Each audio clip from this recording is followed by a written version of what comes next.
Good afternoon. I'm speaking to you live just outside. I like to think balding is just God's way of saying, now let's see you get laid. Is it true that if you don't use it, you lose it? What I'd really like to do is put the greatness of this man in perspective. The hair loss community has a lot to be thankful for, having you as a spokesperson. You mean you just call this guy up? About life and about reality. And now, America's #1 reality radio show for men. Live from Los Angeles, it's Spencer Kobren's The Bald Truth.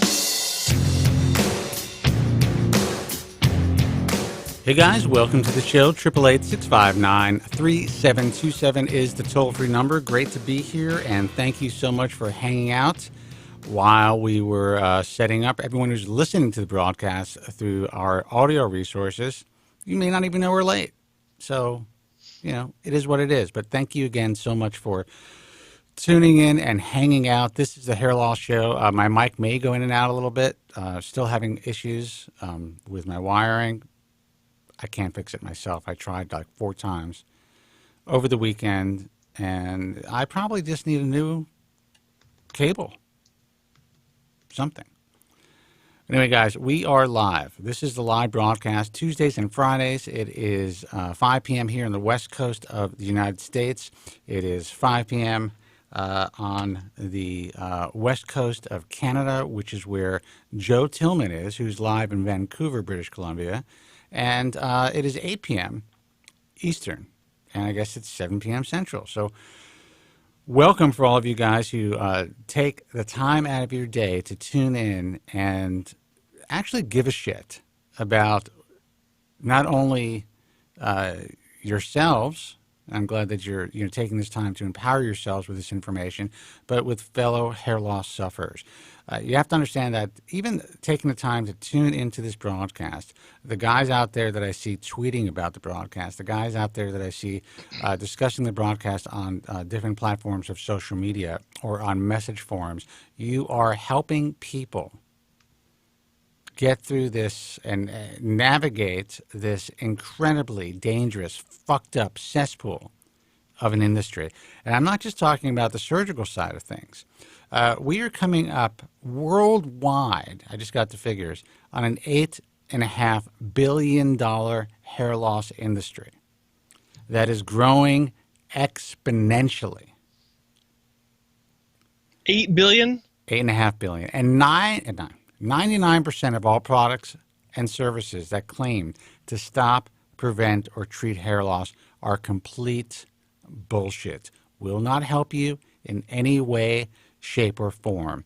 I had done an interview a few months ago with Dr. Paul Rose about PRP, platelet-rich plasma therapy for hair loss, and about a very small, relatively small study that he conducted that led to the findings that at least within that small study, the PRP kits or systems that they tested in their office didn't even produce true PRP, did not essentially create the platelet-rich plasma that so many people believe that they are having injected into their scalps or into their faces and now into their dicks and into their vaginas for, increased pleasure and all of the shit that PRP is being used for. Most of it, at least according to this pretty small but I think rigorous study, is nonsense. What do you guys think about that shit? So I posted it on our new Instagram page, which I want you guys to please take the time to just follow. It's not a big deal. You know what's wild? At Spencer Kobren. Yeah, at Spencer Kobren. What's wild about Instagram is you get 100 followers, you lose 200 more because these guys are just trying to follow you so that they get followers. It's a whole thing. It's a whole game. So they follow you. All these people follow you right away, and then boom. What if you only have 50 to start with? Then you're in trouble. That would be weird. Well, to lose 200 if you have 50? Oh, if you have 50, you can't lose 200. But I have this app that I can see who's unfollowing, and it is such a game of cat and mouse. Even the reality of the internet, the fact that people are going to social media, to these platforms, to get information, to make decisions about forget about just PRP and just throwing your money away if it's not the right PRP, but to actually undergo different types of cosmetic surgery based on a cool Instagram page or some celebrity Instagram page or some celebrity Facebook or YouTube channel. You guys are fucking idiots. I am sorry. I don't think there's any more that I can do to help you people. That's what I've come to the conclusion of this week, and actually last week over the weekend. Now that I started this Instagram thing and I'm being more active, people are contacting me through private messaging. They are commenting. They are finding the Bald Truth website and contacting us through that, which is great. But they are asking the same fucking questions. And a lot of it has to do with the influencers online. They cannot distinguish expertise from influence in our current world. And that is not only frustrating, because it is frustrating, especially doing what we do for so many years. Yeah, absolutely. It's fucking dangerous. It is dangerous. Now, I know the people that created these applications and created this social media, it was not their intention to have this happen. These people who are, programming these applications and are making these algorithms are not trying to harm people. But what people have to understand who are viewing these things is that just because something is more popular, or someone has more followers, or someone has more subscribers, doesn't mean that they have any reasonable knowledge base about anything that they're talking about. It means that they have figured out a way to work the system, create the content, enough content to create enough interest, and also they learned how to work the system, which is fine. I think a lot of it has to do with, look, there's some people in our space in social media that have they figured it out through trial and error. They didn't come into this as experts, but they have a growing subscriber base. Good for them, but it's based on what they believe their followers or their demographic wants to know about. Right. They want to know about gray market products, cheaper ways to do things. They want to know about do-it-yourself remedies so that they can circumvent 50 years of research and experience to save some money. And that's the problem, is that, forgive me guys, but there are too many dipshits out there that believe this stuff. And it's not by design. It's just the way that a lot of people are wired. You see someone on YouTube that has, a fair number of subscribers, that automatically generates some sort of validity, and like, oh, well, this guy's got a lot of followers. He must know what he's talking about. And all he's doing is sitting there looking at the camera, telling you how to create your own home PRP system. Right. And you look at the comments, and there really aren't any people saying, hold on,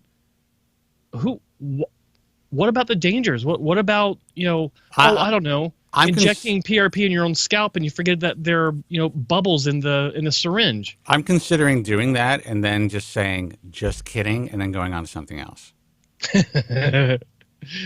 Yeah, well, the ultimate clickbait. Yeah. And there's an entire thread on Bald Truth Talk, which, they're not breaking our terms of service. So, we allow it to happen. But there are guys out there who are writing about home-based PRP, buying centrifuges, what, size syringes they're using. There's this woman that came on there, and I just saw this the other day. I think I sent it to you. Because believe me, I try not to go on the forums myself. Yeah. And there's a woman who's actually, really wanting to help her husband and trying to figure out how she can perform this procedure and what materials she needs, what types of syringes she needs, what she's already tried, the fact that she used a topical lidocaine and it was very painful for her husband.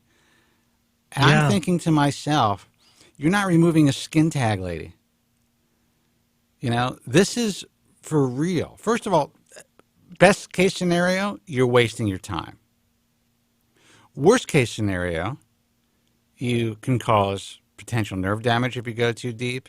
You can cause severe infection. Yeah. If things aren't really completely, if you're not using a closed system, things aren't sterile.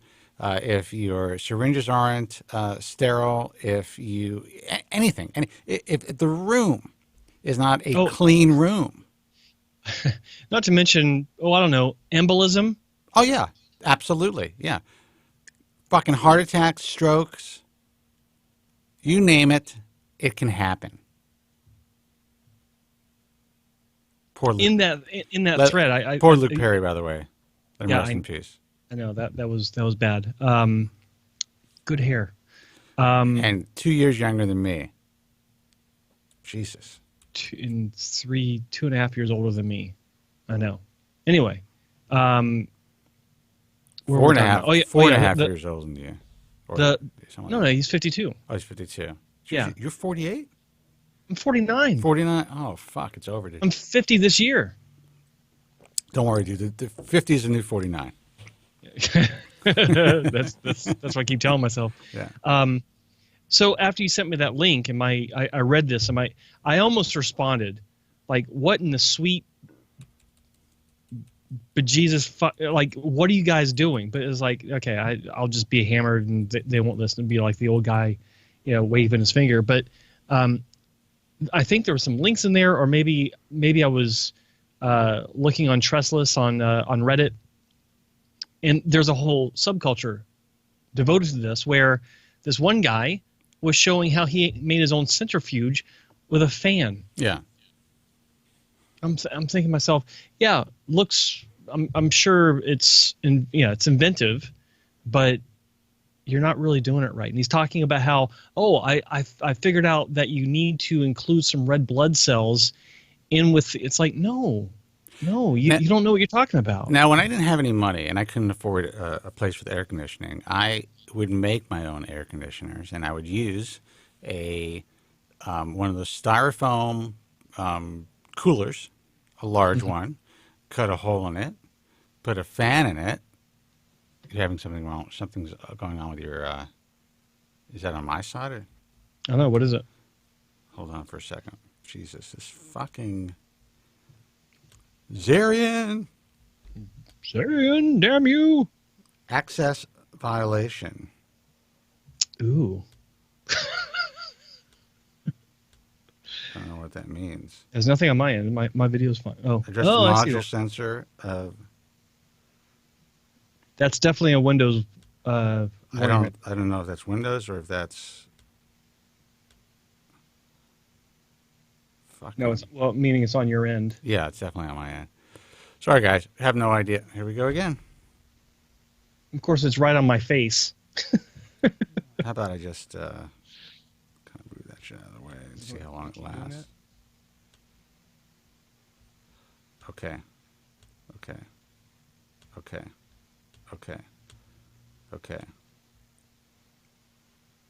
Control Alt Delete. Can't do that because then you go away. All right, let me see if I can contact Andrew. Okay. This is no fun. Sorry, guys. Let me take the camera off Joe for a second. What was I saying? Oh, we're talking about you're talking about the styrofoam cooler when you're younger. So, long story short, I would essentially I lived in a really shitty apartment. And I was like, I don't know, 19 years old. And I would put ice in this cooler and a fan and put it by my bed and cover the top, put tubing in it, kind of like, you know, like the larger, geez, I can't think, this thing keeps popping up. The larger, what's the plastic piping called? PVC? Yeah, PVC piping, directed directly at my bed, and I would have an air conditioner for 8 hours. Now that's inventive and that works and it's safe. Yeah, but we are not making a centrifuge. You didn't make it to chill an IV that was as it's circulating into your system. Yeah, it's unbelievable. I'm just writing, dude, help. Is he even my screen. home? Is he at the strip He club? could be home. He could be at the strip club. I'm going to show the information, the screen here. I'm fucking frazzled. What am I going to do? Look at that. Can't see it. It'll come up in a second. Yeah. Access violation. That's the address. You want to reconnect with me? Is that what's going on? I don't think so. Look at the screen, bitch. Not you. I told you I wish you'd stop it. Talk to me like that. Oh, yeah. All right, guys, we're going to take your phone call. Sorry for the technical issues. We have our guy in New York who may or may not be sober taking a look at it. Phone number is 888-659-3727. I am essentially running this through a TeamViewer onto another computer, which is across the room, to pipe Joe in. I want you. Okay, so I reduced my my full screen YouTube feed so I could see the live feed between us. Yeah. And I want you to look at something. So I put a little bit of a concealer in. I didn't put a lot in, but I want you to look at how there's a reflection that goes along the back of my crown. Check this out. That looks fucking great.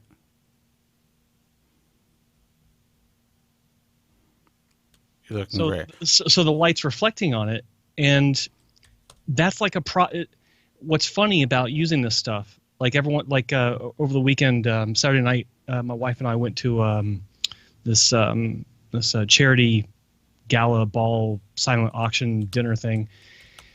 Black tie, had to dress up, so I thought, oh, wear some concealer. So I'm putting it on, and I'm using the mirror like I did in my how-to video. I'm using the mirror to kind of line up with the mirror behind me, and I'm putting this concealer in, and I kept noticing a spot that I wasn't getting completely. I'm like, what the hell? It's like I kept trying to. It's like, why is this not filling in? What the hell's going on here? And then I realized it was a reflection of light coming down. It's like I turned my head and turned the angle. It's like, oh shit, I did get it. And it's light reflecting off of this concealer. So it's like this Hairton stuff apparently works too good sometimes because like if it's reflecting light, that one area looked like it wasn't even filled in. So I was overdoing it actually. Well, I'm going to consider trying it because I mean my stuff works really well for my particular situation. Yeah. However, there are times when I feel it looks too chalky. And maybe the fibers would help. The only problem I have with fibers is that, like with Dermatch, nothing comes off of my pillow, nothing comes off on a couch. I can actually go swimming, which I have not been doing enough of, guys, by the way, because I've just been busy working. But I might do some laps after the show if I choose not to get drunk. And I'm fine. Hold on. Thanks, dude. He fixed it. Okay. The magic of the internet, the fact that somebody else from New York City can actually go into, not my main computer, but my secondary computer, make some adjustments, and fix this shit is amazing to me. That is pretty amazing. It's just a short 20 years ago, it would have been unthinkable. This is the wrong decade to stop smoking. All right, guys. I'm going to take a phone call. 888-659-3727. Hey, you're on the air. Who's this and where are you calling from? Hello? Hello.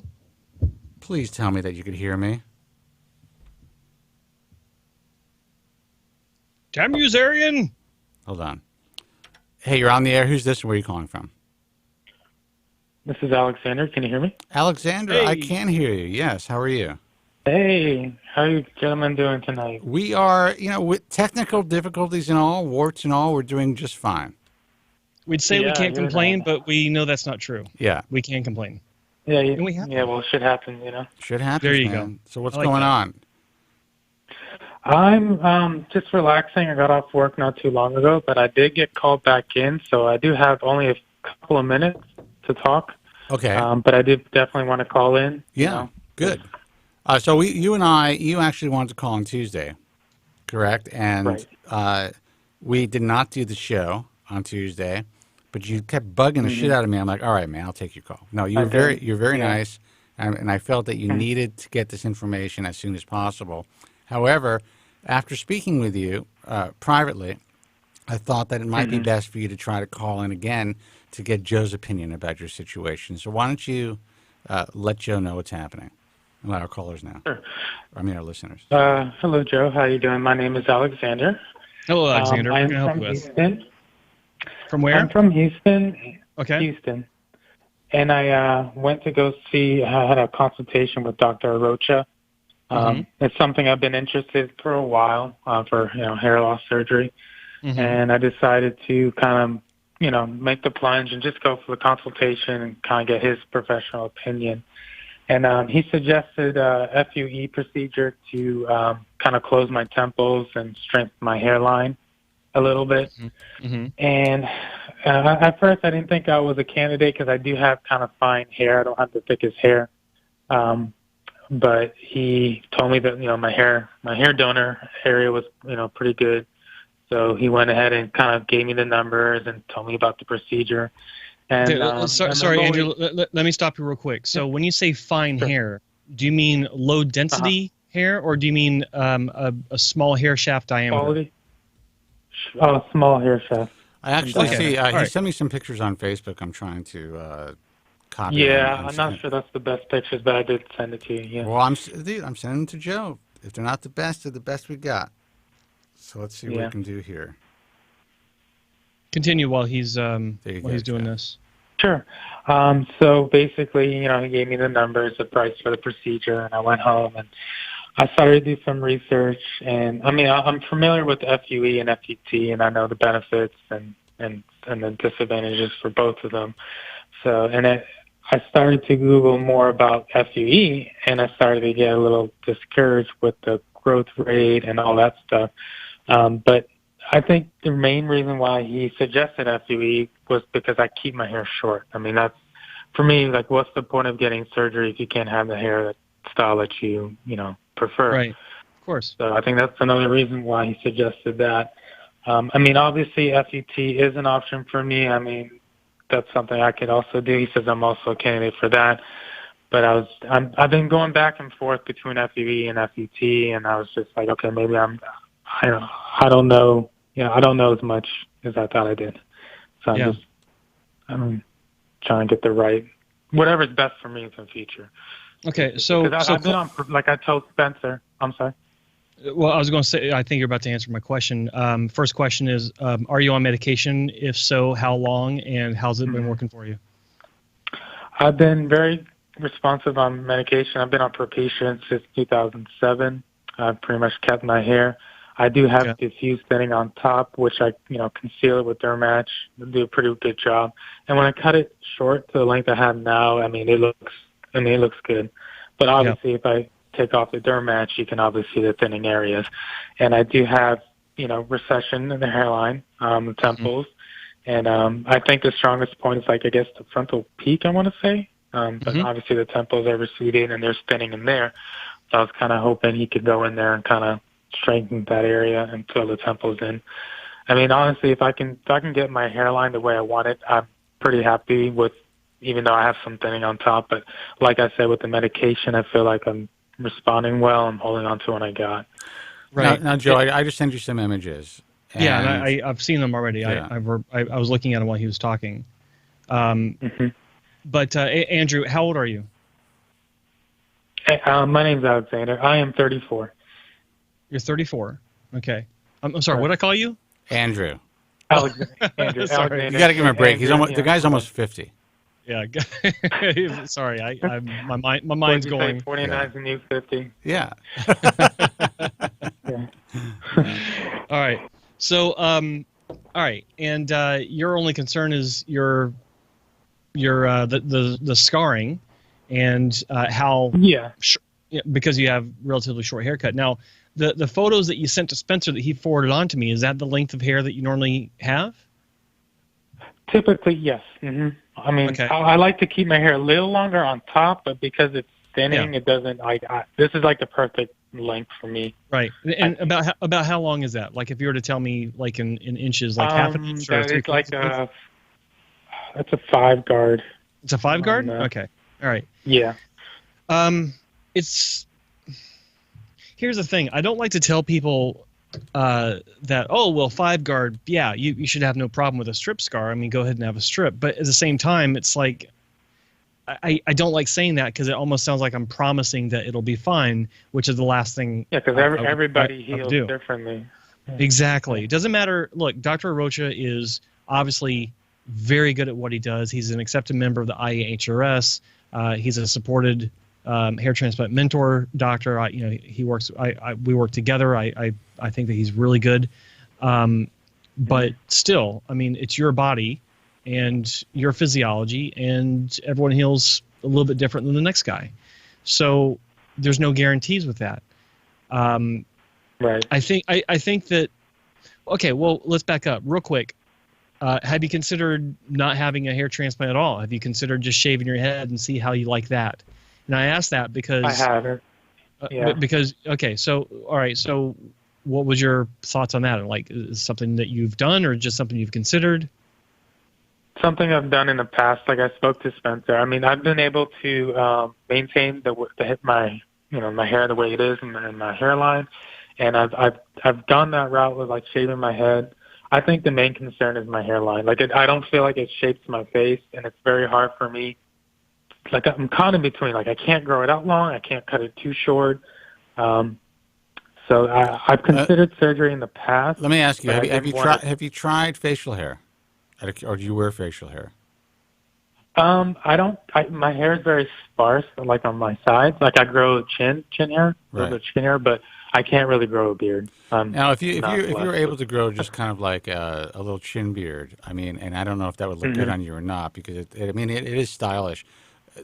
Even something like that can balance your face in a way that makes your slightly higher hairline look like it's not as high, and no one's when you have facial hair, it definitely balances the face. The one reason I started to wear facial hair, besides the fact that since I was 10 I wanted it, I don't know why, but was when I was starting to lose my hair, and I noticed my hairline receding. I felt that took people's attention off of the receding hairline, and then I just kind of grew into it and liked it for all these years. It works for a lot of people. Go ahead. Yeah, the only way I could grow a beard if I use a Snapchat filter. That's my luck. Okay, so now, if you use a Snapchat filter and you grow the beard, and you see yourself in a beard, I know that was a joke. I look fucking awesome. Okay, I look good. So, and I'm not even saying that you should do this, and this is a totally out there suggestion. But would you feel comfortable with a beard? Would you feel comfortable if you had, like, say, a round beard, kind of like me, and your current hairline? Well, here's the problem. When I use those filters and I see that shit on my face, it looks good, but it always has like a filter covering my head, my hairline, so I can't really say for sure. Yeah, and then the reason I ask it, I'm not saying that you should get a beard transplant. I'm just saying, we want to make sure that you utilize your finite grafts to their best application. And sometimes that's not your scalp. It really depends on the person. it's very possible, and I this is before you sent me your images, just based on how you were describing your situation, how you felt about your situation, and what you were being told.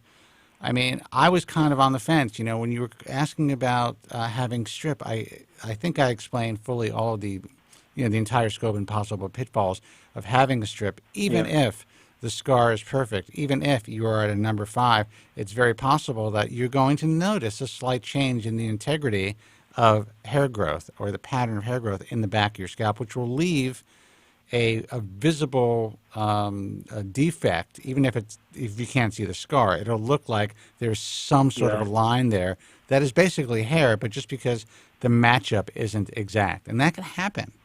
Well, here's what I'm seeing in these photos. Spencer just sent me 2 more photos where I get to see your profile, and this profile image is telling me basically everything I need to know about your case.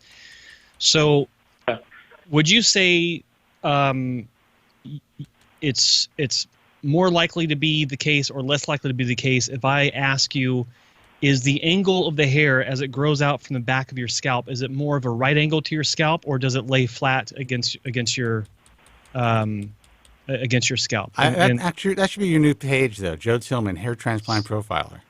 Ooh, I like that. Yeah, I asked because it looks like necessarily lay flat. It doesn't necessarily lay flat. Yeah, that's what I'm seeing. It's more of a right angle, and so as I see your profile, you have really strong temple points. And that's awesome because those are usually the first to go for a lot of guys. Yours are really strong, and but what I'm sorry to cut you off. Yeah, I'm sorry to cut you off, but my temple points, like I've looked at pictures like 10 years ago, they've been the same, so that hasn't changed. No, that's good. Great for you. But what I'm seeing is that the area from your temple points back, along the entire side of your scalp, above your ear, looks to be lower density than what I would like to see when your hair is at this length. And the reason why it looks like it's a lower density is because it is a lower density, but you also have the compounded issue of having more of a right angle to the growth of your donor hair as opposed to it laying flatter against your scalp. So the problem is that if you have even the best donor scar, it can still be visible through your hair because it's not laying down to cover it. It's more of a right angle to where light can get through it, eyeballs can see it, and it's difficult, more difficult to hide, even with longer hair. So, but I get that feeling, but look at my hair. Yeah, but the second problem is because you have what looks to be lower density on the sides, and I would wager that the density is stronger on the back. It looks like it is from this profile. I've seen this countless times. It feels like it too. Yeah. Then you have, at this point, a low-grade form of retrograde alopecia where the sides are thinning, not just the top. So I think the sides may look a little thinner too. Sorry to cut you off again, Joe. But I cut my own hair, so I'll use a razor. Sometimes it might get a little too close on the side, so they may look a little thinner. Okay, well, fair enough. But the way I'm seeing it, it's a classic pattern that I see. I actually covered this in one of my videos where I'm talking about the different forms of hair loss that are not covered by the Norwood chart. This doesn't exist anywhere on the Norwood chart. Retrograde alopecia doesn't exist on the Norwood chart. But I talk about this, and this means that while the hair isn't the strongest, I mean, there's some DHT insensitivity, but there might be some DHT sensitivity as well, because I see this on a lot of guys, so does Spencer, where the sides are actually thinning with age. So my gut feeling tells me that at this point, maybe avoid surgery and explore all of your non-surgical options, including at this point, you've been on finasteride for 12 years now. Good for you. Try adding PRP to it. Yeah, and I've been on also Rogaine, and I'm using the laser cap too. Those are my 3. How long have you been using Rogaine, and how long have you been using the laser cap? The Rogaine I've been on and off. Probably the last month I've been on it more regularly. The laser cap I literally just started. I used to have that stupid laser cone about like 10 years ago. Okay. But Well, now I got at something. this point, you want to hold off on adding anything else because you've already added the minoxidil and the laser cap at the same time. Mm-hmm. I'm not going to tell you to stop either one. By the way, but- guys, I had to put the camera on me. I have my engineer working on Joe's image right there. So just talk, Joe. There's not much he can do to this image. Oh, that's true. Anyway, no, but I think, one of the things I talk about with patients is that it's a bad idea to start more than one treatment at the same time or at roughly the same time, because if one of them works, you don't know which one You it won't is. know. Like at this point, Exactly. 6 months from now, if you start, getting a great result, you don't know if it's a laser cap, you don't know if it's minoxidil, and so Right. you're stuck using both because you don't know if you stop one of them, you might fuck yourself. You don't know. So Yeah. at this point, I think that you should. I don't want to tell you to stop one of them, but being on both of them for a month, I don't think it would be a problem, and stick with one of them for at least 6 months. At least 6 months to see if it does anything for you. If it does, then keep going, and then consider adding another treatment, and so on and so forth. But as far as the PRP goes, I wouldn't start that at this point.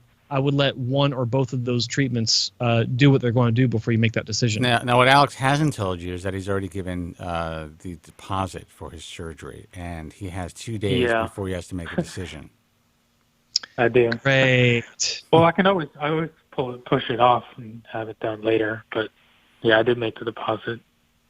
Yeah. Okay. Well, I mean, look, I mean, it's tough. I mean, look, I mean, the doctors I work with know that if I have a differing opinion, I'm going to air it. I'm going to share it. I told this dude on the phone, I'm like, don't fucking do it, man. Give yourself a year. Yeah. Do not do it now. There's no problem. Listen, he's got the deposit. If this is the doctor you want to have surgery with, surgery's going to be there in a year. Yeah. Yeah. Here's the thing. If you okay, even before you called, even before you spoke to Spencer, I'm confident that you're not 100% sure of not just which one you wanted to do, but if you wanted to do it to begin with. Is that a fair assessment? Definitely undecisive of which one I wanted to do, but I've been wanting hair loss surgery for probably 6 years. The last 6 years, I've been trying to push it off as long as I could. Yeah. Well, look, I feel that at this point, you just started a couple of different treatments. You've got some characteristics that aren't the best for surgery at this point, or at least for strip surgery. So I think if you're to do something, FUE might be the better of the two options. But in my view, if it were my head, I would ask the doctor to just hang on to the deposit, give me some time. Let's see how these other treatments are going to work before you actually pull the trigger on a procedure. He's an ethical guy. He's going to say, you know what, that's fine. And hang on to the deposit. There's nothing wrong with that. And come back and see him in 6 months, 8 months, or a year to actually have the procedure. Yeah. And just ask him if he would mind putting it into an interest-bearing 12-month CD for you. Yeah. And see if you can make some money on that. So definitely strip is not an option for me. You would say. Look, I think that I'm going off of a pretty. It's not the best photo in the world, but that's just based on what I saw with that photo. Yeah. So I'm not a doctor. Okay, I've seen probably hundreds of thousands of photos, and I've been doing this a long time. But I'm not a doctor. Dr. Arocha might have a different opinion that is contrary to mine, and by all means, you need to listen to him. But ultimately, you need to feel good about your decision. Okay, and I know that because you're dealing with Arocha, you're probably dealing with Blake. Blake's a really good guy. He's fairly new to he's pretty new to the industry, but he's learned a lot. He's ethical. He's not going to try to talk you into doing something you don't want to do, and he's going to share with you him all and the I've been going back and forth that you need. on email. Yeah, good. I'm sure he's been on top of things for you. Yeah. I mean, talk to him. Talk to the doc about maybe not going through with it yet. Hang on to your deposit if that's what they want to do. If you want your deposit back, I'm sure they'll give your deposit back as well. But if he's the one that you want to go with when you do ultimately decide to have surgery, if that's what winds up happening, then fine. Let him hang on to it unless you need the money. So I mean, all that's a personal decision. So I'd never tell you which to do in that case. I would probably most likely go with FUE. To be honest, I think FUT with the way my hair shafts are, even if there's it's like the best of scar. Yeah. I mean, getting FUE on the scar or getting tattooed on the scar, that's not a guarantee. I mean, I've seen some good scar revisions exactly online. Never ever have one procedure with the idea that you'll have another kind of procedure to deal with the downsides of the first procedure. And what Alex didn't tell you is that his initial conversation with me. Okay, how many other things are there? He came in thinking that he can basically choose this procedure, and this procedure to make himself whole, and that meant if he decided to get a strip, then he would get SMP into the strip scar. If he decided to have FUE, this. If he decided, I was like, dude, you got one fucking shot at this, and none of it is guaranteed. Yeah. Will SMP help you if you decide to get a strip scar? Maybe. It might. Good. Probably not. I would say, especially if your hair is coming, is not laying flat in the back if you keep it short. You will end up looking like you have a Sharpie drawn on that scar, in my opinion. Exactly. And I've seen that, because I actually took a Sharpie a couple of nights ago, and I started to draw like little polka dots. I was like, well, fuck, that's not an option. Well, like I said earlier, to be fair, it can do that, but if it's done the right way with the right technique and test patches are done at least a month to 6 weeks before you actually do the full-on SMP into the scar tissue to confirm that it's going to be fine, then and only then can it actually look really fucking good. Like, especially in your case, because you've got dark hair, you got fair skin, and these are dark dots onto onto scar tissue, which is also white. That could potentially blend fantastic. But again, it's the point of relying on one procedure in the future to potentially, fix, quote unquote, the first procedure that you're looking to get which is designed to treat another problem. It's like it's too much compounding of procedures to take care of one problem on top of one problem on top of one problem. Take each procedure for what it is, assuming that there is a downside and that you can live with it. I believe that, judging from your images and from our conversation, that if you go in there and there are, what was his recommendation? 1,800 grafts. Between 1,500 and 1,800 grafts. And he could go up to 2,500. He said there is a potential for, I think, significant telogen effluvium or shock loss that may or may not grow back. Probably will if you've been on the drugs for a while and you have strong hair. You could have a net deficit, or it could be a minor net gain for a long time that you have to live with for at least a year. And you might not be emotionally equipped to deal with it. I mean, if you are unhappy with what you currently have, which is, I know that, listen, I see the problem, but I know that it really affects you, but in the world of hair loss, it is not so bad. As far as it's not, and I understand that. And when I reach out to people or my coworkers, I told my coworker the other day I'm having a hair transplant, and she looked at me like I was fucking crazy. And well, she would look like you're crazy anyway, even if you had more significant hair loss. But yeah, I get it. I mean, you look like a guy who has a relatively full head of hair, especially if you're using concealer. I know it's harder and it's more difficult in the hairline for sure. But, so the world sees you differently than you see yourself. But I get the proportions. I get the idea of, that's why my hairline has receded. That's why I'm lucky enough that I have a strong mid-anterior scalp hair that can kind of be combed over a little bit and just flow down onto my forehead. It gives me a proportions that I'm more comfortable with when I'm looking at myself in the mirror or on camera. So I totally get it. I am a guy that gets like even the slightest change because I also have a kind of a high forehead to begin with. I mean, it was a lot lower when I was younger. I'm not dismissing or diminishing your concern over it. It's very real, and I know it's there. My biggest concern for you is you getting worse, and that will fuck you up.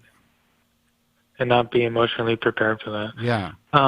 But I think for sure, FUE, honestly, my gut feeling is my option because I can just fill in my temples, and that'll make a world of difference for me. FUT, there's just too much risk involved. Even if I had great hair to cover the scar, I'd rather lose my hair on top of my head and have that emotional problem with the scar and all that. Like, I don't want to do something that drastic. Even though, not to say that FUE is not drastic, but I feel like for me, it's the safest approach at this point because I've been responding really well to medicine. I have the concealer, and with my hairstyle that I want to have, I'll be really happy to keep that. I think overall that will be my decision. Well, and I'm listen. You seem like you're a little bit more prepared than when I first spoke with you. And you know, my hope is that you take Joe's advice, and even wait, just even a few more months, just see how you feel. Play around. Yeah. You don't have to have surgery next week. Doesn't have to happen. Yeah, I'm going to the Bahamas next week. I ain't going. Okay, well, that's good. So I can relax. That's good. Have some drinks on the beach. You know what? Get loaded on the beach and really think about it. And you know, are you going with you have a wife or a girlfriend? My girlfriend. Yeah. My girlfriend. Yeah, we're meeting like 19 people. Even though the U.S. government just released a statement saying that we shouldn't go to the Bahamas, you might get raped or murdered, whatever. But I didn't even know that. Because I'm getting here. Yeah. Wow. I mean, being a tourist anywhere is a problem, but they specifically ruled out the Bahamas. So really? Some of our friends are freaking out. Yeah. Well, so I mean, gotta be really careful. You can probably. I mean, hopefully you're staying in a resort. You can kind of just stay in the resort. We are. Oh yeah. So, I mean, I just wouldn't. In that case, I wouldn't venture off to kind of see the sights and hang out with the locals. If that's the case, I would just sit there with fucking Isaac on the Love Boat and enjoy yourself. Yep, get drunk, get on the bar, and scream, "I'm getting a hair transplant." Yeah, just get drunk, get on the bar, and ask every stranger, "Do you think I should have a hair transplant?" Yeah, right. Yep. There you go. All right, man. Listen, I hope this helped. I wish you the best of luck. And if you need to reach out to us before anything, feel free to call us. We'll be on the air Friday. Absolutely. All right, man. All right, guys. All right, take care. Thank you so much. All right, don't get raped in the Bahamas. Take care. No. Bye. Bye. Don't get raped. Phone number 888-659-3727 is our toll-free number. You guys can also call us if you're watching us in the UK, which is like, I don't know, what time is it, 3 in the morning? So no, it's almost 2. Like I was so far off. You made it like it was so ridiculous. That you I were said 3 so in the wrong. Yeah, 3 in the morning. You were so wrong. Jesus. By like over 60 minutes wrong. That's like marriage. All right. 888-659-3727. Let's see who this is. Hey, you're on the air. Who's this and where are you calling from?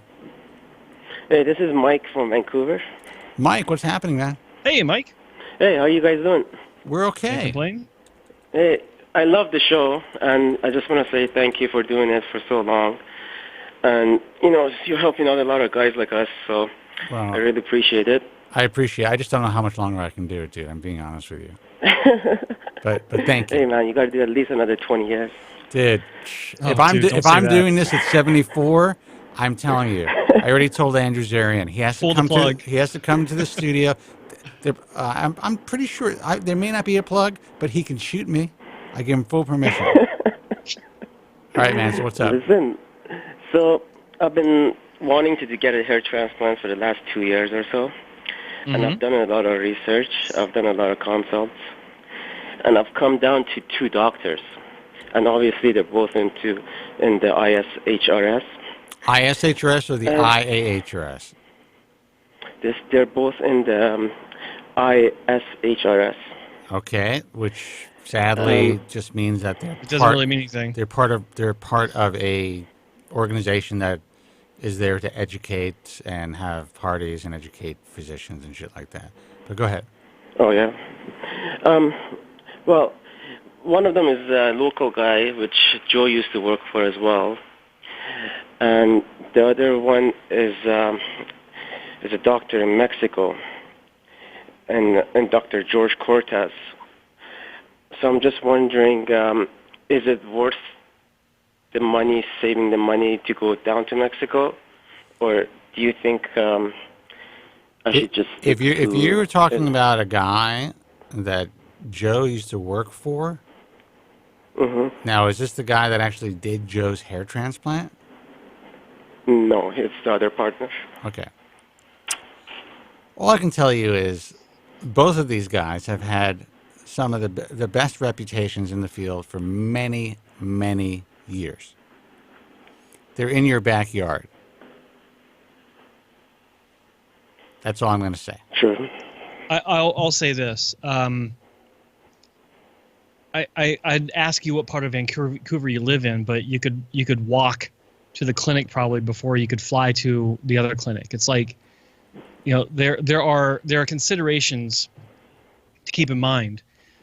Traveling it's pretty simple after you've had a hair transplant, but still you're introducing more variables into the overall experience that you wouldn't have if you just hopped in the cab and went down to West Broadway, right? Yeah. But the second thing is you do have a world-class facility that has been, I'd say in the top 10 of most people's research for the past 15, almost 20 years.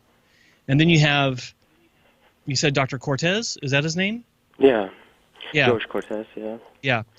Could be a fine doctor, could be an up-and-comer, could be, a diamond in the rough that no one's heard of. He may have been around for a while, we just haven't heard of him. I've never heard of him before. But there's a couple of guys on YouTube that've gone to him and they look decent, yeah? YouTube. Yeah, okay, they look decent or they look great. Like when you look at the results, good, you're like, holy shit, that's pretty fucking good. Or is it, okay, that's acceptable. Yeah. Okay. Like and then you look at the results, and they've only done like 2,500 grafts. Okay, and how many do you need? Wow. Well, the doctor in Vancouver told me anywhere between 2,500 to 3,000 max. Okay. All right. And I have about 8,000 to spare, kind of thing. That's what he was saying. Okay, and is this with FUE? I would imagine it's FUE. Yeah, it's FUE. Okay, so is the doctor in Dr. Cortez? Is he doing the procedure himself, or does he have technicians doing it? No, he's doing the procedure himself. Okay, and how many years of experience does he have? He's had 2000, probably almost 10 years, 9.5, 10 years. Is he using microscopes to dissect the grafts once they're extracted before they're put back in your scalp? He is. Yeah, okay. He is, and he's using the 0.8 millimeters. He's not. Okay. Here's the thing about the size of a punch. If a doctor tells you, "Oh, I use 0.7 or 0.8," no doctor should be saying, "I only use 0.8 or I only use 0.7 or I only use this or only use that." A good hair transplant doctor will use whatever size is necessary to get the grafts out safely without causing visible scarring. So, when someone's telling you 0.8, that might be the case. But maybe you've got grafts that splay out quite a bit underneath the tissue where he needs to move up to a 0.9. So you don't know. That's probably what he uses on average, but it can change for every patient. That's what a lot of people don't recognize. So, all right. By the way, I'm going to interrupt you for a second. I'm looking at the website, and I'm just looking at some of the promotion on the website, and it says permanent training.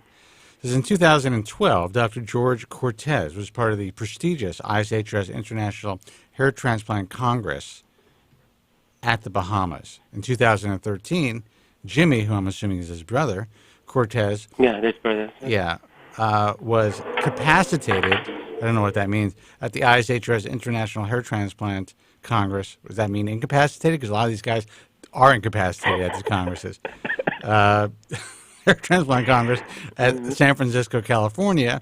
And then the next one is in 2014, the International Society of Hair Restoration Surgery named Dr. George Cortez as one of the 25 Mexican doctor members of the international organization. What the fuck does that mean? He's only named one of the 25 because he's one of 25 Mexicans who are part of the organization. How is that? Is this Kuno Medical? Is that where he is? No, it's Hair Medical Restoration, HMR. Yeah, Hair Medical Restoration. Okay, because there's more than one George, or should I say Jorge Cortez. Okay, now, this doesn't mean that they're not good at what they do. This doesn't mean that they're not having good results. It doesn't mean that they don't have a great team. It appears that they're doing, they say they're experts in FUE, in the FUE technique. It also looks like they might be doing FUT as well, possibly. And you may come away with a great result. But just looking at the way that they are marketing themselves, if they were to apply to the IHRS, I would have to essentially just reject them based on the way they promote themselves. Now, that could change. I could say, look, you guys got to change your website. This is the same guy. You know, the other thing, and it could be fine. But attending a meeting that you pay for to attend is not a credential. And just to be clear, so he's also got a brother, Jimmy Cortez, and then there's Maria Concepcion Gonzalez. Okay. Yeah. So, yeah. Okay. Look, I think, I'll look at the results here real quick. I mean, there's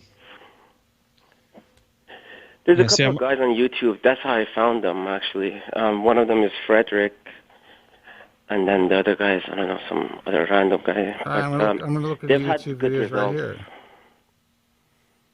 This guy's excited too, man. Look at this fucking guy. He's psyched. You know what? Okay, so these two guys on YouTube, the guy on the right, he was spamming the fuck out of my channel with links to his YouTube channel, like night and day for about 2 weeks. I didn't like that. Is that Frederick or the other guy? I think Frederick. The guy on the right, the guy with all the ink. Oh, okay, yeah. Yeah, and then this guy. Well, the other guy's really excited, man. I gotta tell you, this guy is fucking stoked. Has he got toothpicks holding his eyes open or something? It's like. I don't know, man. I'm not. Listen, I am not saying that these guys are going to have bad results. I'm taking a look at his post-op on the video. Does he have? Are they showing results, or they're just showing their? My dumbass thought that these guys were part of your, like, accepted into your organization. That's the whole reason I was even thinking about going there. Yeah, well, they currently. I'm not saying that they wouldn't be. They haven't applied, but just judging from. Look, they would really have to change the way they communicate their message to the world, and I would really have to kind of get a much better idea of their work.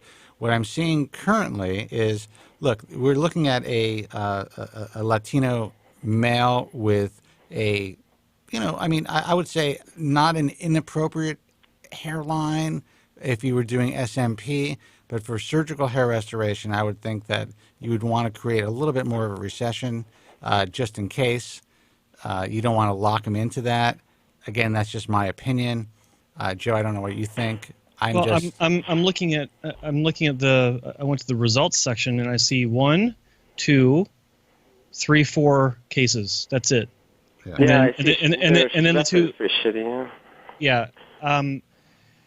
I look, unless they've got like a library of results that they haven't shared online for God knows what reason, or there's another website that shows their 30 to 40 results that they can share over the past 10 years, because the guy says he's got 10 years experience. I gotta give it a hard no.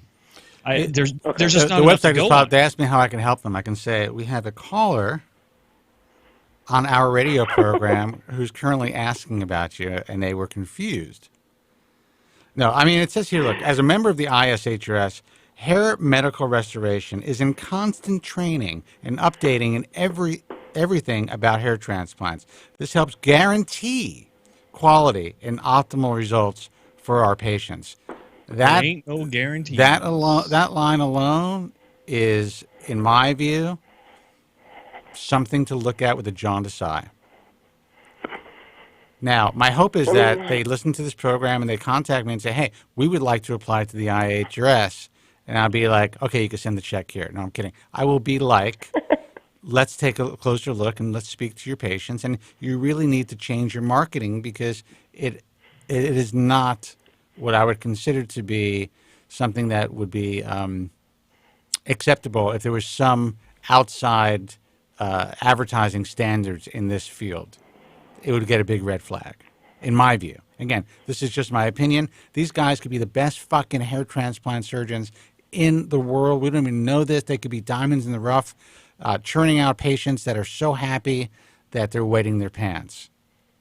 But I've never heard of these guys, and that's unusual. And if they've been around for 10 years, then that's definitely unusual. I mean, there is a price difference, obviously, about like, I don't know, 10 G's at least. Of course, but what's your? I mean, there's always a price difference, especially when you're going, looking at the differences between one country versus another. Yeah. But and imagine how much it's going to cost you if things don't work out and you need a repair. Yeah, exactly. Because God knows Dr. Hassan loves a good repair case. Yeah, and yeah, he certainly does. And he'll be like, you're back. Okay, come on in.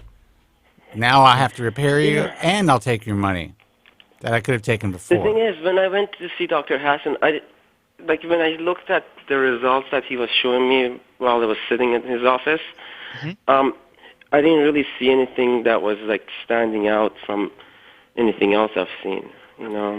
Well, then you don't even have to stay in Vancouver. There's so many doctors out there that you can go and you can have consultations with, and you can speak to, and you can meet with their patients, and just go to. Listen, I'm not saying that you should only go to members of the IAHRS. What I'm saying is, at least we know these guys have consistent results. There are doctors out there who have not applied to my organization for various reasons, either ideological prejudice or the fact that they just haven't done it, or they just don't like me or Joe, whatever. They just haven't done it. Doesn't mean that they're bad surgeons. But at least if you go to the IHRS, you have, in my view, a fighting chance. Let me ask you something. How old are you, and what kind of hair loss do you have? I'm 33, and my hair is thinning in the front, right? And receding or thinning? Receding and thinning. Okay. And it's come to the point that, I got to do a double zero and get a haircut every 2 weeks. Okay. For people not to notice my hair. Right. So, and you're trying to get your hairline restored, and yeah, my hairline restored and add some density in the front. So let me. So hang on. I'm trying to. I want you to confirm if I've got this. If I'm dialing you in. You don't think that Dr. Hassan it was showing you results of hairlines that were aggressive enough? Yeah. It was nothing that stood out, And yeah. I mean, he trust me, he spent a lot of time with me. He must have spent at least an hour with me, which is, Well, I know that man like the back of my hand. And if he was sitting there for an hour to explain to you the procedure and to show you results, it means that he really cared about you understanding the reality of your situation. So what he was probably doing, I wasn't there, but he was probably trying to explain to you why more aggressive style hairlines aren't a great idea. Is that what he's doing? Well, I understood that part because I'm not going to look like an 18-year-old guy again. But the pictures he was showing me is like, I can do a little bit of this, but we can't do a little bit of that. And he was just explaining to me that, because he's trying to explain why he's not going to do extreme or aggressive temple angle closure. Exactly, yeah. Because I got a huge forehead now, right? Yeah. And I was hoping to shrink it down a bit, like even by like, maybe a couple of mils. But he was telling me that, I can straighten it out for you, but I'm not going to go down. Yeah. Why do you think that is? I mean, do you think that there's anything that is beneficial to Dr. Hassan to not say, you know what? I'll give you what you want. Here you go. Sign up. I'll take your check. I mean, he doesn't. I know where you're coming from. He's ethical. Like, he's not just in it for the money.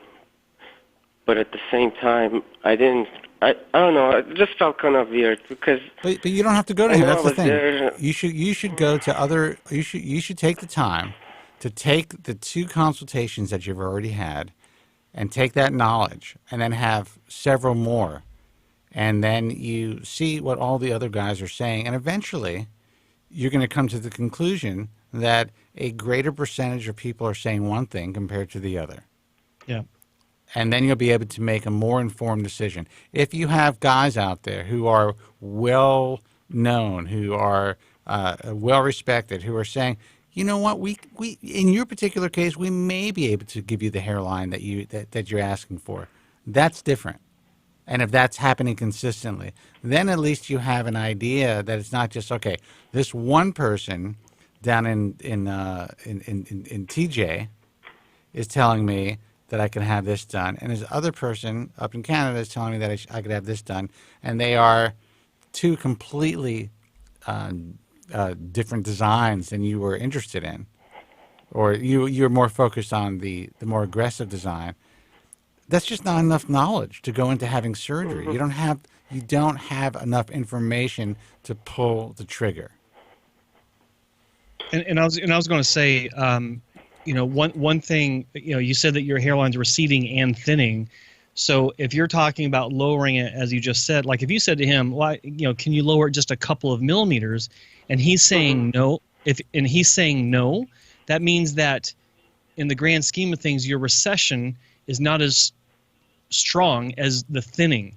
So what he's looking at doing is he's looking at filling in the thinning area, adding density, which in and of itself will automatically make your hairline look a few centimeters or a few millimeters lower. That's guaranteed because it's an optical illusion that's created by density and volume.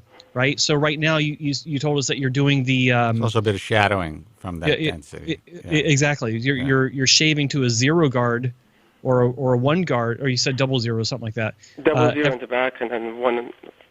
Oh, okay, 1 in the front. Front, yeah. So you can see all the weakness because of the gaps in between the hairs, because the hair's not growing long. But once the hair grows longer, and you got more density, all that hair starts to kind of layer on top of itself and fills in, and I'm telling you, it will look lower. Doesn't the truth suck though? I understand. I could hear it in your voice that you're disappointed hearing this, and maybe that's why. Poor guy just wanted us to tell him to go to Mexico. Yeah, like save some money. This is how we started the program.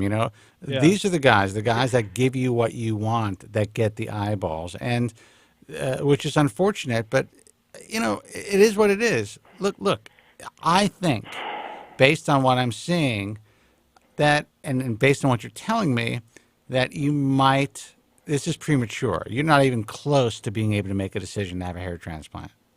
I'm actually very close. I was hoping to do it like in the next 2 weeks, 3 weeks. Well, you're close to doing it, but you are not. You are not reasonably prepared. You are not an informed consumer, and you're not buying a truck here, buddy. This is your fucking head.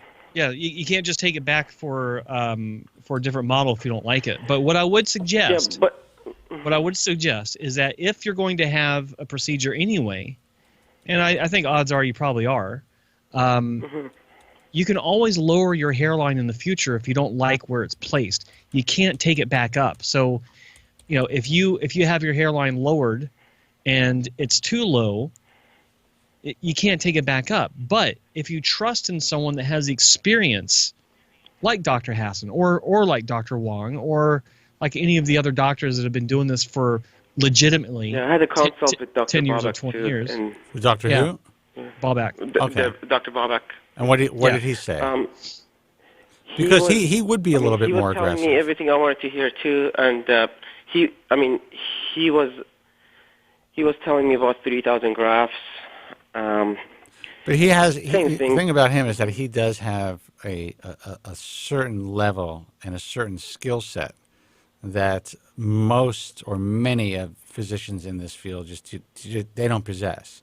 Yeah. So that's two. So you have two guys who are willing to give you a more aggressive hairline. That's good.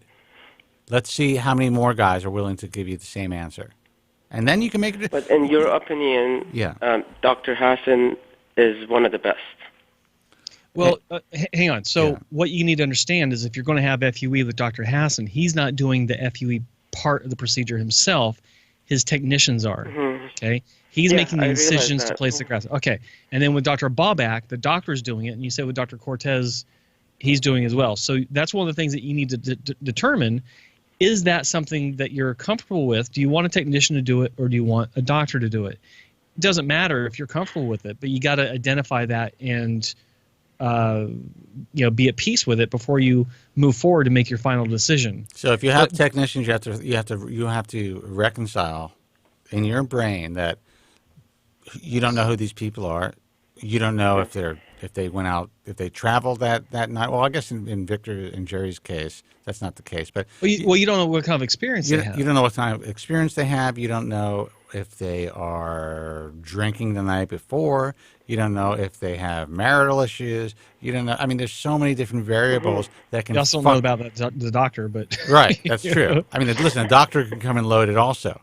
The thing is, you have to do more research if you're dealing with more people on those individuals. You have to know who they are, how long they've been working with the particular clinic, how long they've been performing this particular type of FUE using the tools that they're currently being provided with. There's so many fucking variables that nobody talks about. So I think it's easier to research if there's a doctor who's doing it himself, then it's at least easier to know what his credentials are and what his experience is and what his philosophy is and how he's going to go in and incise and dissect and I should say and extract those grafts and how he places those grafts, because if he's doing the entire surgery, at least it's only one possible guy who could be drunk as opposed to the whole crew. That's right, yeah. And very few doctors are doing the whole procedure themselves. And that's true. And listen, it's a team effort in most cases. And I am one guy, even though that there are people out there who don't like when I say this. I think that if you are in the hands of great technicians, they could be better than a lot of doctors out there. You just have to know who the fuck they are. Yeah, he was telling me he's had technicians in there for over 20 years. 20 years doing what? They weren't doing FUE. They're not performing FUE. No, they were doing FUT. Yeah, it's a completely different procedure. I tell the story all the time. I used to speak to this receptionist on a regular basis. I don't know if this person had a crush on me or what, but actually take the time to call me to have a conversation about whatever. And then one day I called the office to actually speak to the physician, and usually this person would answer the phone. I'm like, oh, where's so-and-so? Oh, she's doing surgery today. I said, what? Yeah, it's her first day. They're training her to do surgery on a paying patient. Wow. It's insane. That is the way it goes, my man. So you want to have surgery in 2 weeks? I can tell you this. You're not prepared to have it, but if you do it, I would love to document your case. I would love you to put it on Bald Truth Talk. I would love you to call the program. And I could only hope that you are lucky enough to make the right decision and come away with like, you motherfuckers are wrong. I went down to the guy in Mexico and checked me out. I got a new life. I hope that happens. I don't want to take any risks. I just want to do it once and then be done with it for at least a few years. Oh yeah. Well, that's. I'm glad you said that, because you're not going to be doing it once. That's almost guaranteed. But the fact that you said once and then, I understand that, yeah. And then be done with it for a few years, that makes more sense. At least you know that aspect of things.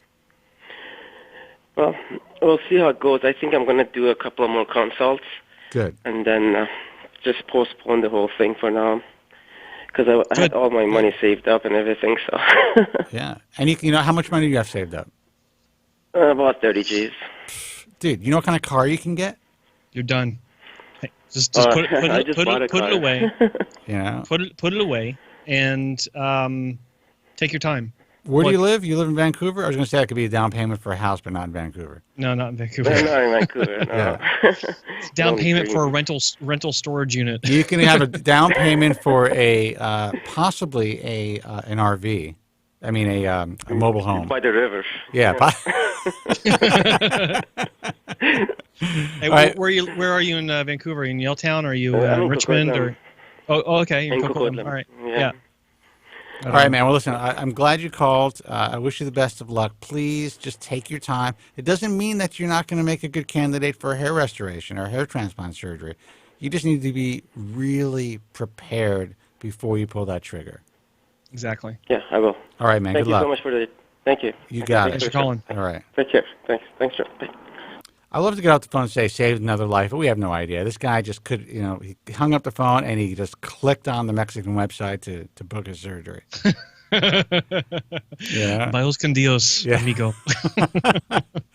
888-659-3727. I want to make this clear in case this group is watching this program. I have no idea if you guys are good or not. I have no idea if you guys can provide the service that you are promoting. But I do have an idea of what makes me uncomfortable when I see certain things being marketed as credentials and as expertise when, in fact, they are not. Phone number is 888-659-3727. Hey, you're on the air. Who's this and where are you calling from? Yeah, this is Brett from Asheville. What's your first name? Brett. Brett. Hey, Brett. How are Brett. you, man? I think you've called before, right? No, my first time. Oh, well, welcome. Did you say Asheville, North Yeah, Carolina? thank you. Yes. Oh, I love Asheville. Great It town. is You fantastic. did a lot of drinking in Asheville. I did. Yeah. At is Barley's Tap House still there? Barley's Tap Room. Sure is, yeah. Ah, the greatest bar in the area. Anyway, sorry. So what's happening What can we now? help you with? Yeah, well, I just want to commend you guys, first off for being just, I've learned just a ton of stuff from just listening to you guys for the past week. And unfortunately, I have only found you in the last week. And so that's kind of why I'm calling is because I think I've kind of skipped a few steps and You already had maybe surgery, not didn't you? known as much as, what's that? You already had surgery, didn't you? No, I didn't. Okay. Okay. Okay. But it is booked and it's in less than 2 weeks. All right. That was Well, close. All right. And so talk to us. And so I just kind of wanted to run my situation by you and just kind of, I don't know if I made it. I don't know if I've backed out in my head yet, but I just kind of wanted to hear your guys' take on it. After listening to you for, the last week or two, it's just, I've learned an incredible amount and realized how unprepared and how much little research I actually did. Unfortunately, I did land on, one of your preferred surgeons. So, that made me feel really, really good once I, found that out. And I'm very comfortable with him, but, I'm like, I'm 39 and I've got what I would guess is between a number 3 vertex and a 4, with, my crown is, almost is thinning and almost gone. And then, in the frontal area is thinning and receding. And, so the other part of this is I've just started taking finasteride, like in the last week. I just happened to call the doctor and say, hey, can you write me that prescription? I, like to start taking it. And Now, during the the consultation, I'm just curious. He obviously spoke to you about finasteride, right, or Proscar or Propecia? Yeah, I don't even remember. I mean, it's been almost a year ago, probably, since my consult. Who's the doctor? Dr. Michael Vorez. Okay. And we probably spoke about it, but very briefly. I mean, I realized how probably little questions I asked, compared to what I would ask today. Well, what happens is a lot of people when they're in that situation, they're kind of like a deer in the headlights. I was just going to say they're not. First of all, if you're not prepared and you don't know what question to ask, you just don't know what you don't know, and you kind of allow the physician or the consultant to lead the conversation, and then maybe they'll say, "Well, do you have any questions?" You might have a couple after you receive some information, but for the most part, if you've really not done any research, you're just like, oh, so this is what you can do for me? Great. And then you move on, and then you figure doctor knows best. Hold on for a second. Shit. Right. This is a really good call, and it stopped recording. Hold on. What a day. This is not a great couple of decades to stop smoking, like I keep saying. Anyway,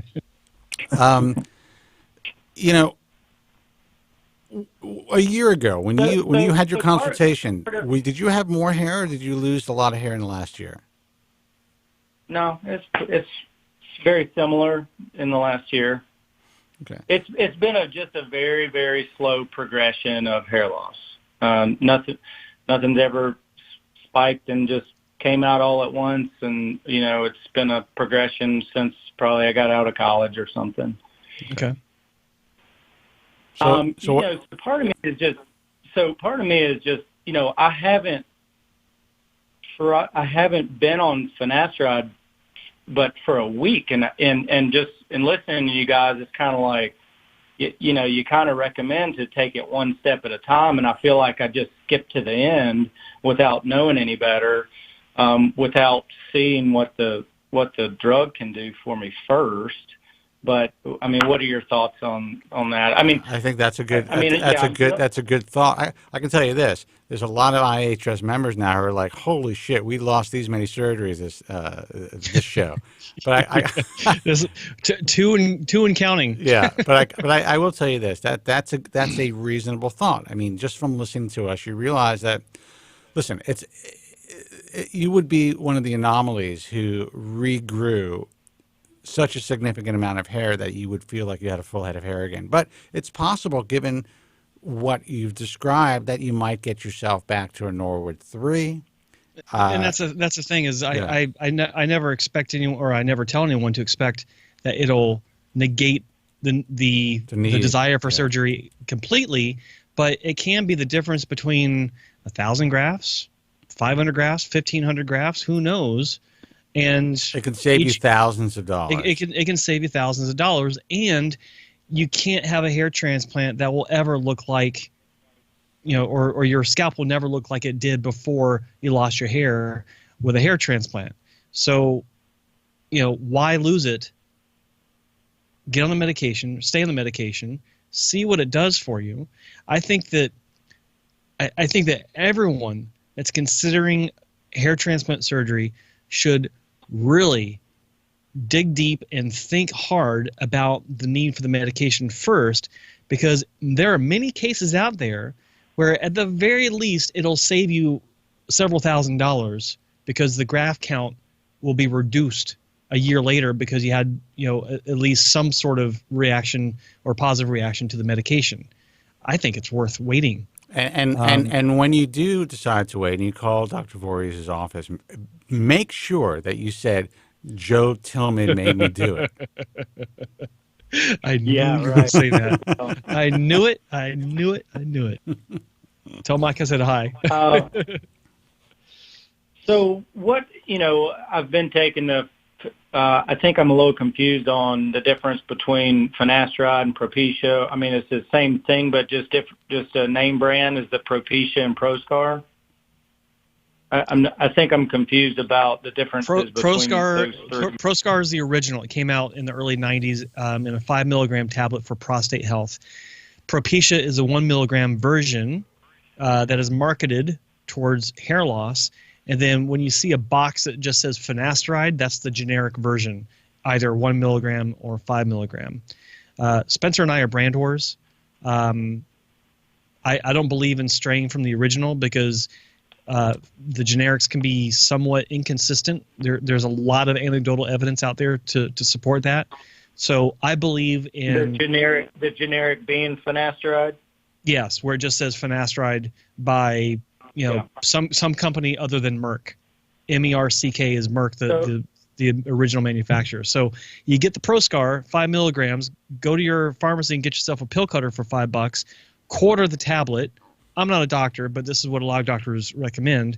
And just take a quarter tablet every day or every other day or however it's prescribed to you, and that will save you significant money compared to buying Propecia. Mm-hmm. So that's just something I need to talk with the doctor about, prescribing me the name brand ProScar versus. Well, most doctors, and they want to save their patients money. The finasteride is off patent now, so there are several generics out there that are available.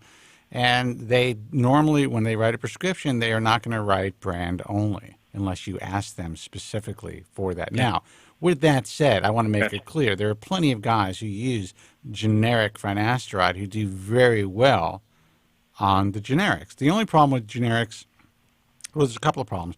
One is you never know, if you're doing well on one generic for a long period of time, you never know when your pharmacy could switch that generic on you.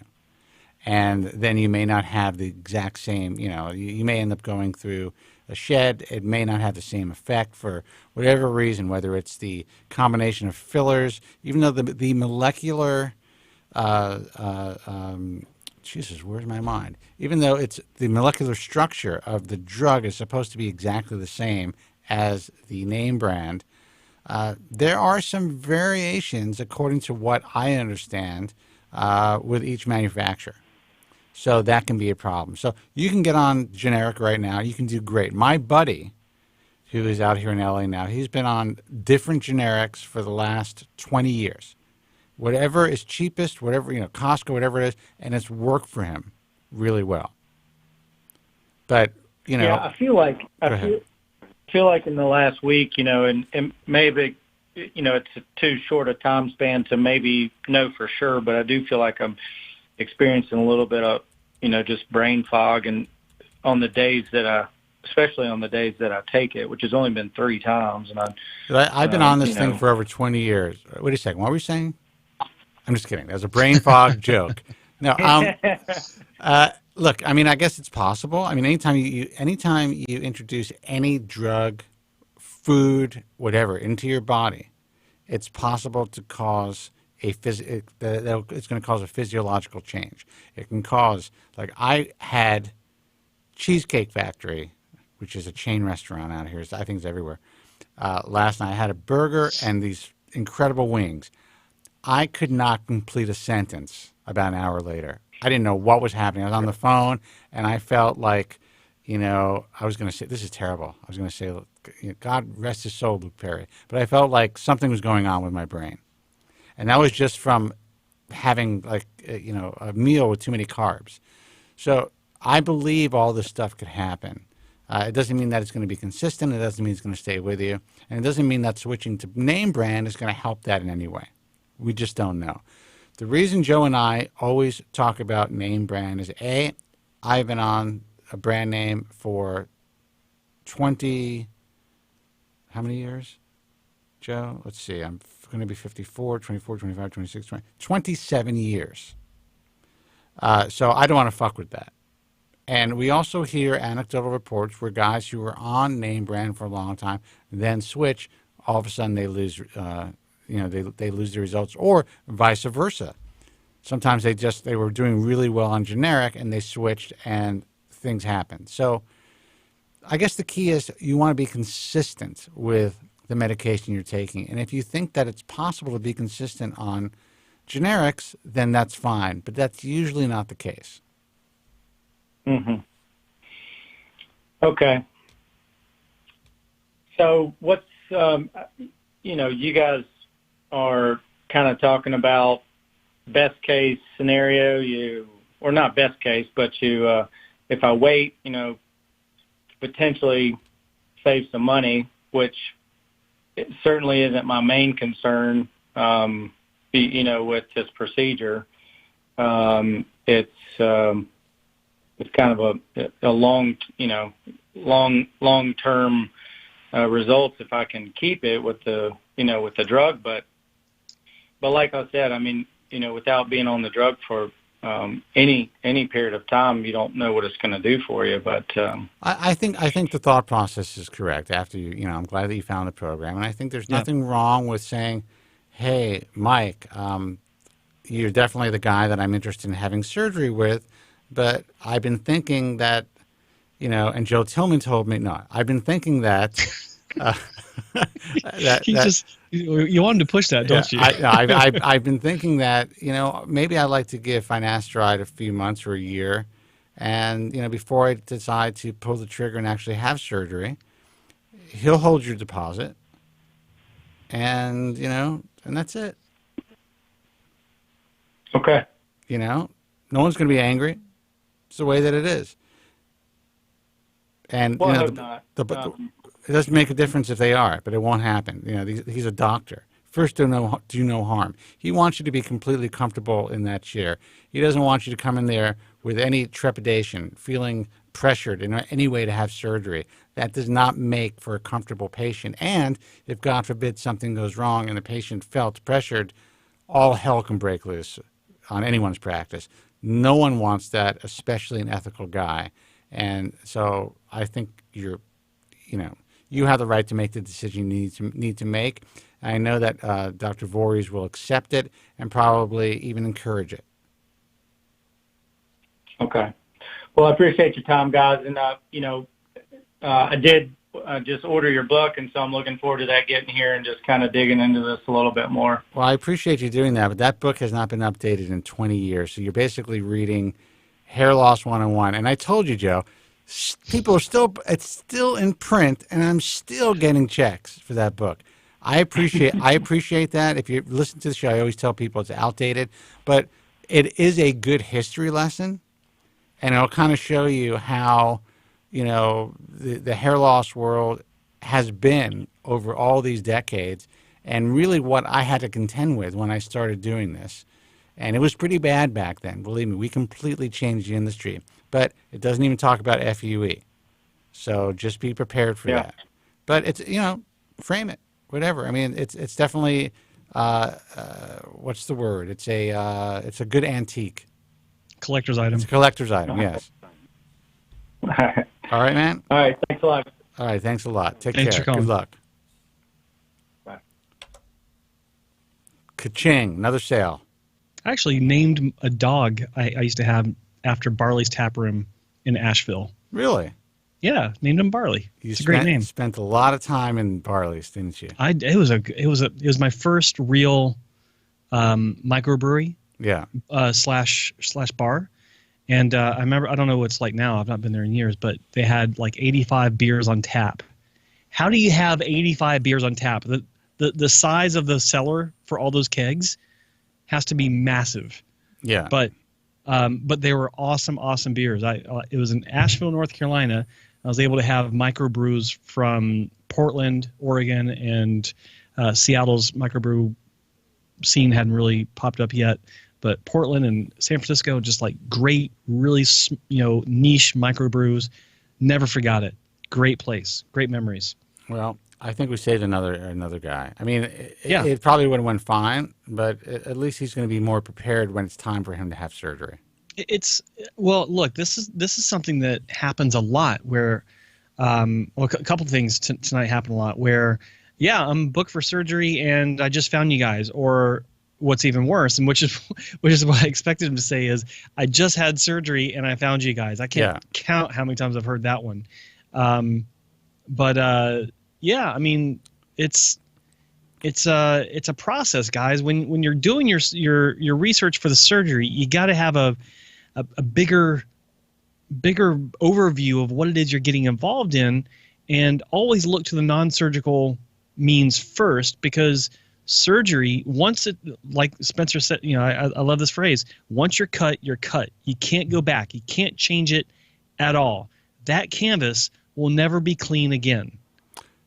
Yeah, and that's been my mantra since I've been doing this program, and I think now that things have evolved as far as the way people are doing their research, or devolved. A lot of guys are going to the guys who have the biggest numbers, the biggest followers, the most views to their videos, and normally, and this is something that now this is a very blanketed statement, but from what I have seen, at least as far as the physicians are concerned, the greater the physician number count or following, that does not equate, in general, to a better physician with better outcomes. Sadly, it seems, just based on my experience, to be the opposite. I don't know why that is. I don't know if these guys are just like, oh shit, this is the way that I'm going to churn out that fucking cash. I'm going to figure out a way to get in here. I'm going to put up some sexy, trademarks and this, that, and the other thing, and I am going to make money hand over fist. And you know what? I'm a capitalist. There's nothing wrong with that.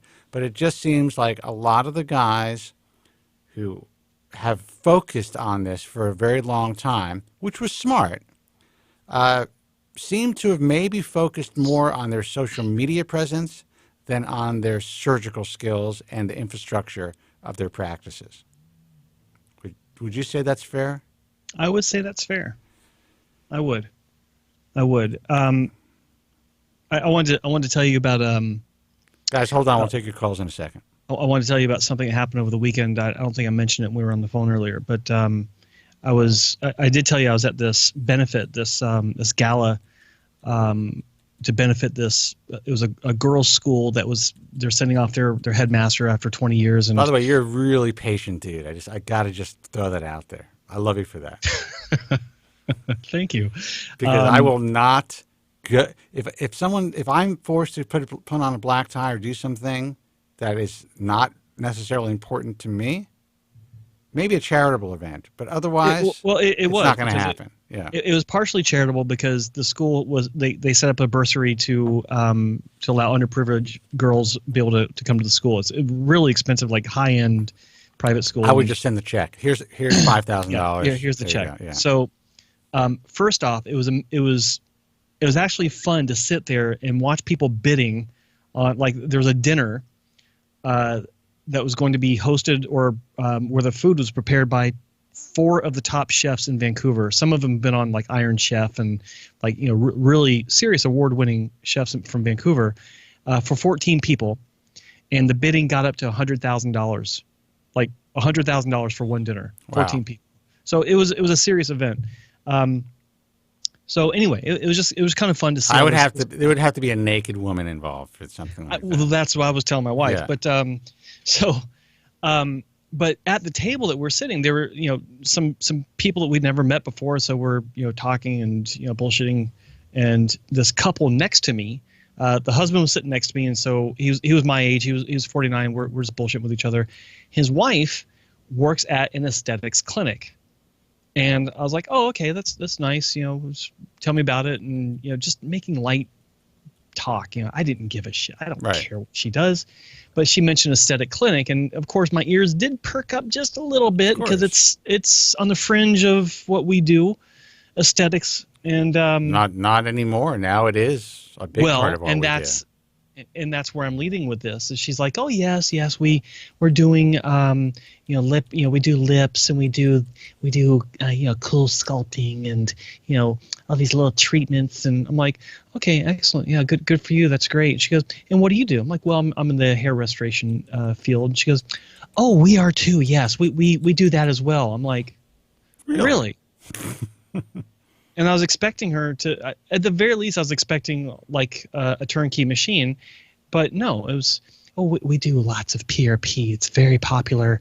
And my husband had it done. He's like, oh yeah, it was great. My hair came back. I'm looking at him like, no, it didn't. No, it didn't. You didn't. It's like, you're full of shit. Yeah. And so it's like, yeah. So anyway. By the way, I just had a doctor PM me saying, why don't I update the book? I'm throwing away money. Apparently not, because the last caller just bought the book. The people and actually, no, I appreciate the fact that he said that. He's actually, he's actually right. It would be great to update that book, and I can. It's just going to take a hell of a lot of time, but it's still selling, Doc. It's still in print. I just have when someone actually tells me they bought it, I just happen to say, "Thank you. You just bought an antique." That's it. Okay. Now my publishers don't like me talking about that, but people buy it anyway. Go ahead. Jeff, are you saying I have a really nice voice? Jeff in the room says, Joe could be a phone sex operator. Actually, your voice has, your equipment has really gotten to the point where your voice is sounding really smooth. Why, thank you. Mellifluous, as a matter of fact. Who? Yeah. Mellifluous? Yeah. Mellifluous. Because I'm tight. Yeah. So, anyway, okay, so kind of lost the steam on this one, but it was just this broad that was all proud of doing PRP, and I'm just kind of looking at her like, you're the biggest fucking idiot. You have no idea what you're talking about. And she's like, yes, we're not real, we're looking for, new equipment, and, we currently work with we thought he was the best one in the industry that manufactures it. It's right here in Canada. And I'm thinking to myself, you really don't know what you're talking about. But anyway, so yeah, it doesn't matter, man. PRP, it's just more evidence that there are clinics that are getting involved. They have no fucking clue what they're doing, and currently it's just PRP is the biggest money grab. It is the biggest money grab in aesthetics. Yeah. Period. The vampire hair transplant, TM. It is the biggest money grab in aesthetics. And listen, I know that PRP works and can help. Oh, yeah. But most people have no fucking clue what they're injecting into your scalp. If it's done right. Right. And only a handful of guys, sadly, in my view, are currently doing it correctly. I think I told you. I mean, I put up something, and I just started the show with this on my Instagram account. Just a little, like 15-minute segment with Paul Rose talking about his very small study. And his study concluded that most of the PRP, I was going to say products, systems out there, they're not creating PRP. Yeah. So what's going on? Yeah. So how can these home-based systems work? The whole thing's fucked up. Do-it-yourself systems. The whole thing's fucked up. But when it is time to finally sell out, I am buying I'm going to rent the entire floor across the street in this incredible building. It's going to be the PRP Emporium. And we're going for it, dude. Easy. I'm in. And it will be the only PRP facility that is endorsed by the American Hair Loss Association. Compete with that. 888-659-3727. So sad how easy it would be. What's wrong with me? My father, every time I say stuff like that, he's rolling over in his grave. He's like, why don't you do it? No one gives a shit. That's what he used to say to me. No one cares how good you are. Make the money. Make the money. See who this is. Hey, you're on the air. Who's this and where are you calling from? Yeah, it's Richard Grieco. Hey, what's up, Frico? What's up, Frico? Grieco, what's going on? What's going on, man? How's it going? Good. Good, man. Whatever happened to Richard Grieco? Yeah, I know, right? I was just. You know what happened to Richard Grieco? He lost his hair, and he was finished. Did he really? Yeah. Oh man, that sucks. Yeah, he had he got old. He got older than 30. That kind of. Actually, Andrew Zarian, when Zarian was young, reminded me very much of Richard Grieco. Oh, really? Yeah, before the Jameson kicked in. I had that hair at one point. Yeah, I also think he was a heavy smoker too, Grieco, probably, right? Probably aged like shit. Who knows? Luke Perry, let him rest in peace. I mean, he just died of a stroke. It's really sad, but he was younger than us, and I was like, I would see him on that show. I'm like, wow, the guy, and I don't know if he was abusing himself in any way. I hate to speak ill of the dead, but he looked as though, he lived a lot of life. Let's put it that way. For his age. He looked a little worn. Yeah. But look at that. So Thomas C. Howell, right? That's his name. That guy, man. That guy. Yeah, Thomas Howell. What is it? Thomas C. Howell. Thomas. I saw him at I think it was either Ralph's or in maybe in Whole Foods, and I'm like, there's no fucking way, man. This guy is about a year or two younger than me. I'm just like, it was like, what in God's name? And now I think it was genetics. It's just, incredible looking guy, had it all, had a good career up until a certain point, and then all of a sudden, boom! I don't know what happened. Now he's doing well again. He has a resurgence. Oh, is he? Oh yeah. I was going to say I've seen him in a couple of things recently. I can't remember which, but he's on a lot of Netflix stuff. He's on a lot of shows. Yeah, Netflix. Yeah, he's killing it. He's back, but he looks significantly, I think, older than he probably should for his age, and I guess it's just sometimes it's luck of the draw. Like, my hair's white. What am I going to do? Yeah. Nice. So hey, Ben, man, what's going on? Hanging in. Yeah, I was just calling in a couple of rants and then a quick Joe question. So Spencer, did you think about on your Instagram post ever posting anything, like if your posts are killer and to the point, because it's always got to be like short little bits about getting, not me, but somebody who's been through who's had sort of like a shitty experience having a transplant? Yeah, actually, we're working on an entire series for that. Nice. It's the Undercover Doc, Undercover Tech, and we're using a couple of different techs and a couple of different docs, and without naming names, we are working on a series right now, and I already did 3 interviews, short clips of exactly what you're talking about. And frankly, at some point, if you want to disguise your voice, we can get you in there as well. Yeah, no, I'm all set, but if you need me down the road, I'm willing, because, every situation's unique, and I think mine was fairly unique, good doc, just sort of fucked up situation. And there's a group of doctors out there that want just negative content put out there about very specific parts of the world and shit like that. I don't go for that. I don't dig that. That is not the way to get your message out there. This shit could happen anywhere. It could happen right here in Beverly Hills. And just to clarify what you just said, or to kind of correct you there, Nico, about the uniqueness of your situation, it's not unique, because every top doc out there has had a patient just like you, where afterwards they had the procedure and something didn't work out the way it was supposed to. Every single one of them. Right. So it's not unique. It's actually common. Right. I'm not saying I'm not saying it happens all the time. I'm saying every top, quote unquote, top doc has had this happen. Right. I felt like mine was unique only because, and sorry to digress into that conversation or whatever, because I had other things to go over. But right, that's fine. fine. Mine for me, in a quick summary, was just like no propecia before, tight closure denied. Talking about that it was actually a tight closure. Then assessing after the fact that he didn't really notice anything abnormal, whereas then 2 doctors after say, oh, it looks like areata. So it just seemed like unique, at least for my experience, but whatever.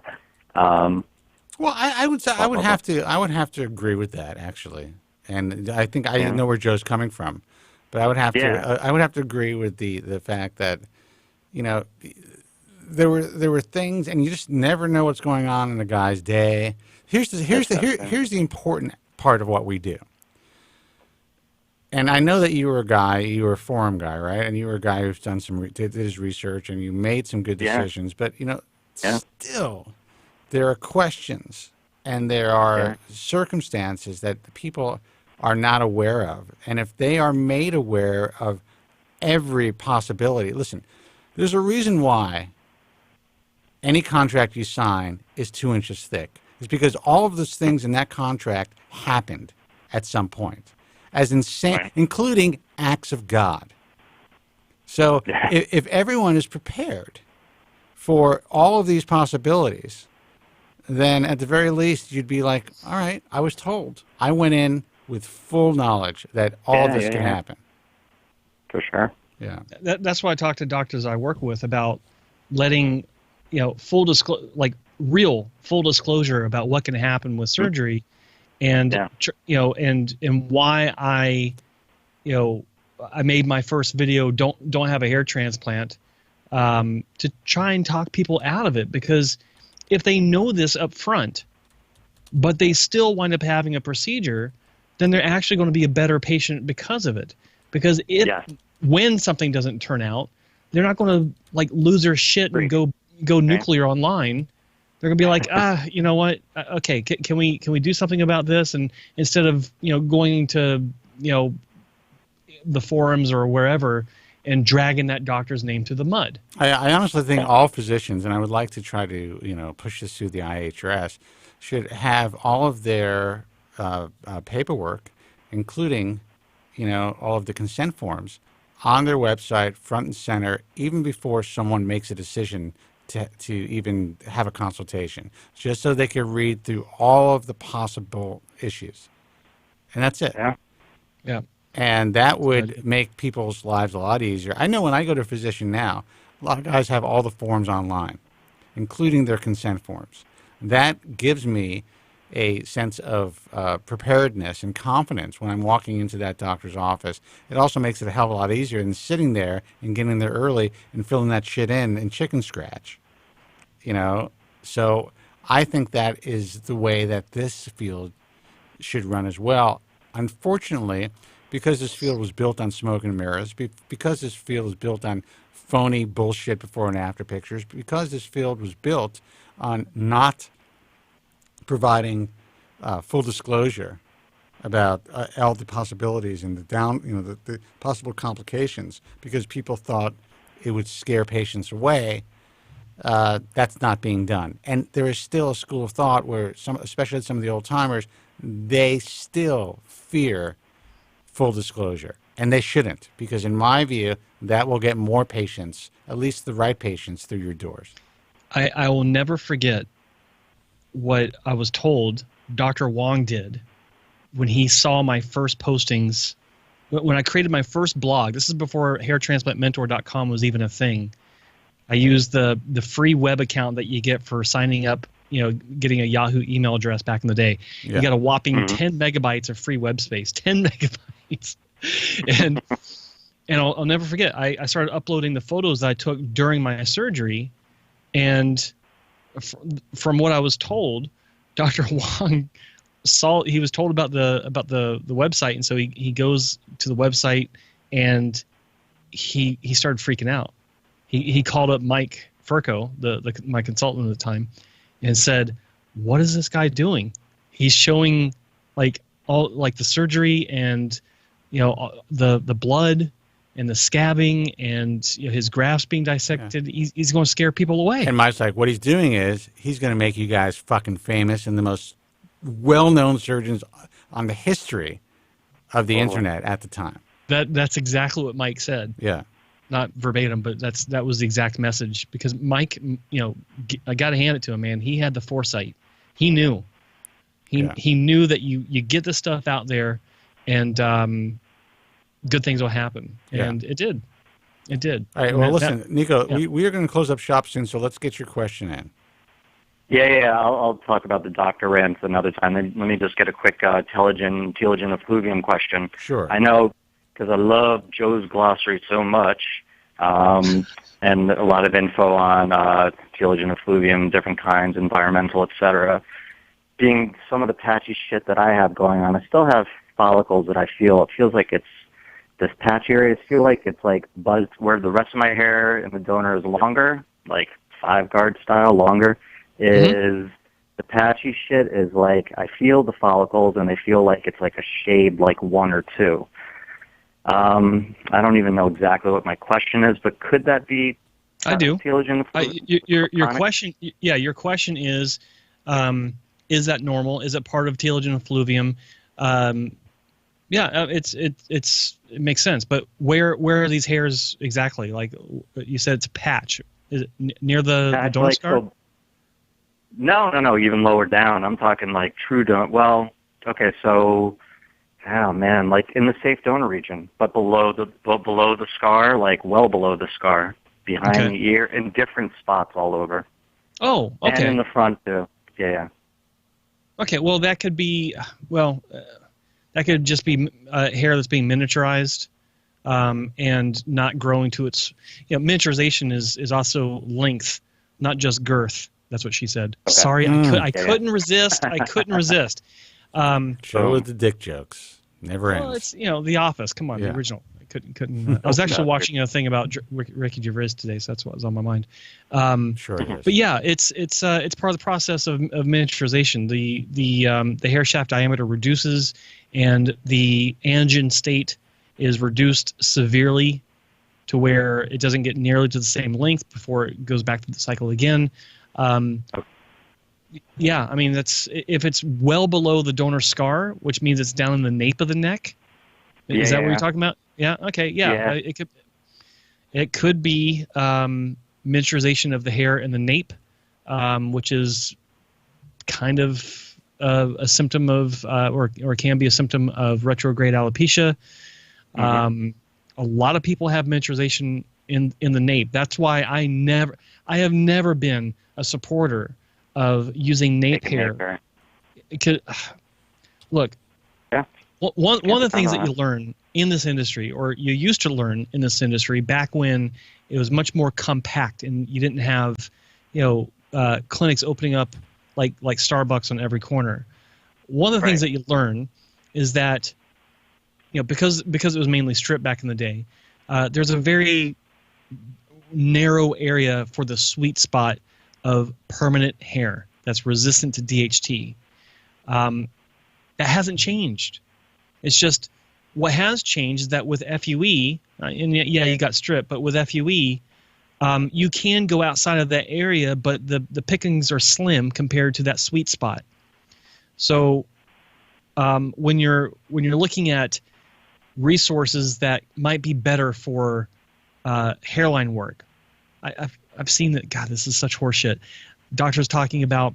Yes, I go for the finer hairs at the nape of the neck or behind the ears because they have a finer diameter and they better mimic the naturalness of the hairline that normally has finer hairs in front of more terminal coarse hairs.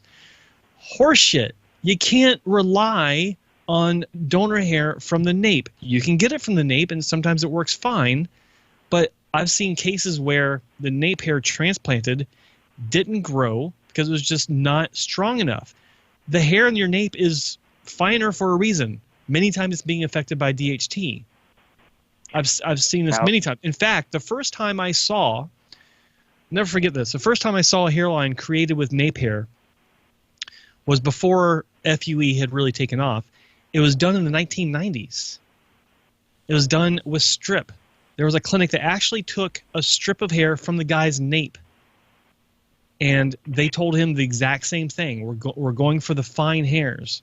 We're going to go for those really soft hairs to give you the best hairline possible, just like Mother Nature.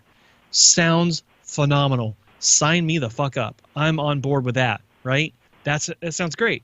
Makes sense. The guy came in asking if we could give him a hairline and give him some coverage because he went to like a Norwood 6. And I asked him, I said, what the hell happened? Why is this scar in the nape of your neck? I didn't even think that it could be a strip scar. And he told me the story. I'm like, okay, so where's the hairline? He goes, well, it fell out. Why? Because his nape hair fell out. You could see the strip scar. It was plain as day. There was no hair on the nape. So, yeah. So anyway, sorry for the rant, but those hairs behind the ear in the nape, they could be the way that they are because they're miniaturizing. Could it also be going through a recycling process? Could it be inflammation also that has? Oh, okay, cool. Yeah. Just figured I'd ask what I, shit while I can and figuring out my deal. All right, Nathan, man, listen, I know you're going through a lot. You sound good today, though. Oh, yeah. Yeah, so, I'm hanging in. Hang in there. Thank you so much for, continuing to call and, be a part of the program. And I think you're in the chat, right? Are you in Joe's chat? Yeah. Yeah. Of course. And listen, I'm hopeful that in 6 months you're going to be able to tell a better story. Totally. I'm going to call on Friday and share a couple of random doctor stories to tell you my some fun we like shit. Random doctor. All right, make it early so that you get in because I will. We've been getting we have a full board, so. No, it's good to get some new calls in. It was a good show, man. Thanks a lot, man. All right, boys. I'll talk to you guys Friday. All right, you take care. Bye-bye. Thanks for calling. Thanks so much, guys. All right. Take care. Bye. You want to go, or do you want to take this last call?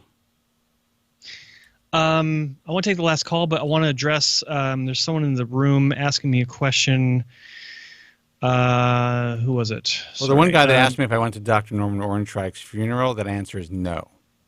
Daniel C. Joe, what are your thoughts on Dr. Ryan Welter? Dr. Ryan Welter, where is he? In Connecticut? Dr. Welter is in Massachusetts. Massachusetts. Okay. What's the difference? So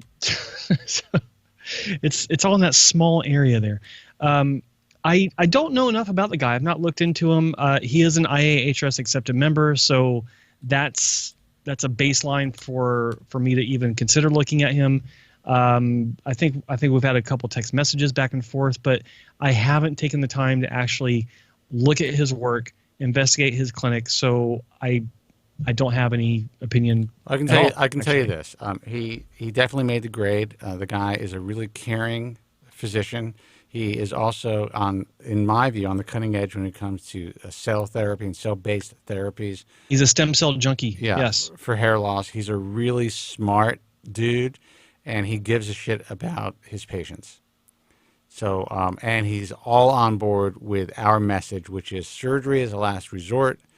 He supports this program and everything that we do. So he is definitely worth taking a look at, having a consultation with, along with all the other consultations you should be having as well. If that answers the guy's question. I think it probably answers the question. Yeah. I did not even see it. Let me check one thing out here.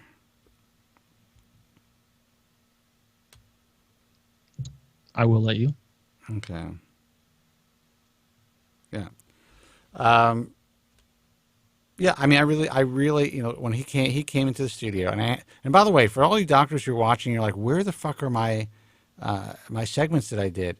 They're all coming up. I just put a segment up on ihs.org on the podcast section, which is a really powerful segment, which will be on Facebook either tonight or tomorrow.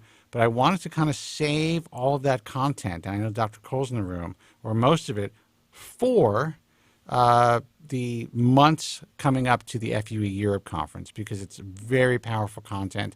The people that I had the pleasure and the opportunity to interview are all going to be, or most of them are going to be, at FUE Europe in Manchester. And I wanted to have that content ready and locked and loaded to go to help to promote what we're doing. So we just put up some stuff yesterday. Anyway, 888-659-3727. I don't know why I gave out the number. I'm just going to take one last call. The other guys are holding on. I'm sorry, but this guy's been holding on for a long time. Hey, you're on the air. Who's this and where are you calling from? Hey, man, you're on the air. That's you. We hear you, man. What's up? We hear you, dude. I'm going to give you another second. It is a 828 area code. You want me to call you back? Did you fall asleep, maybe? You taking a dump? Are you in the bathroom? All right, show's over.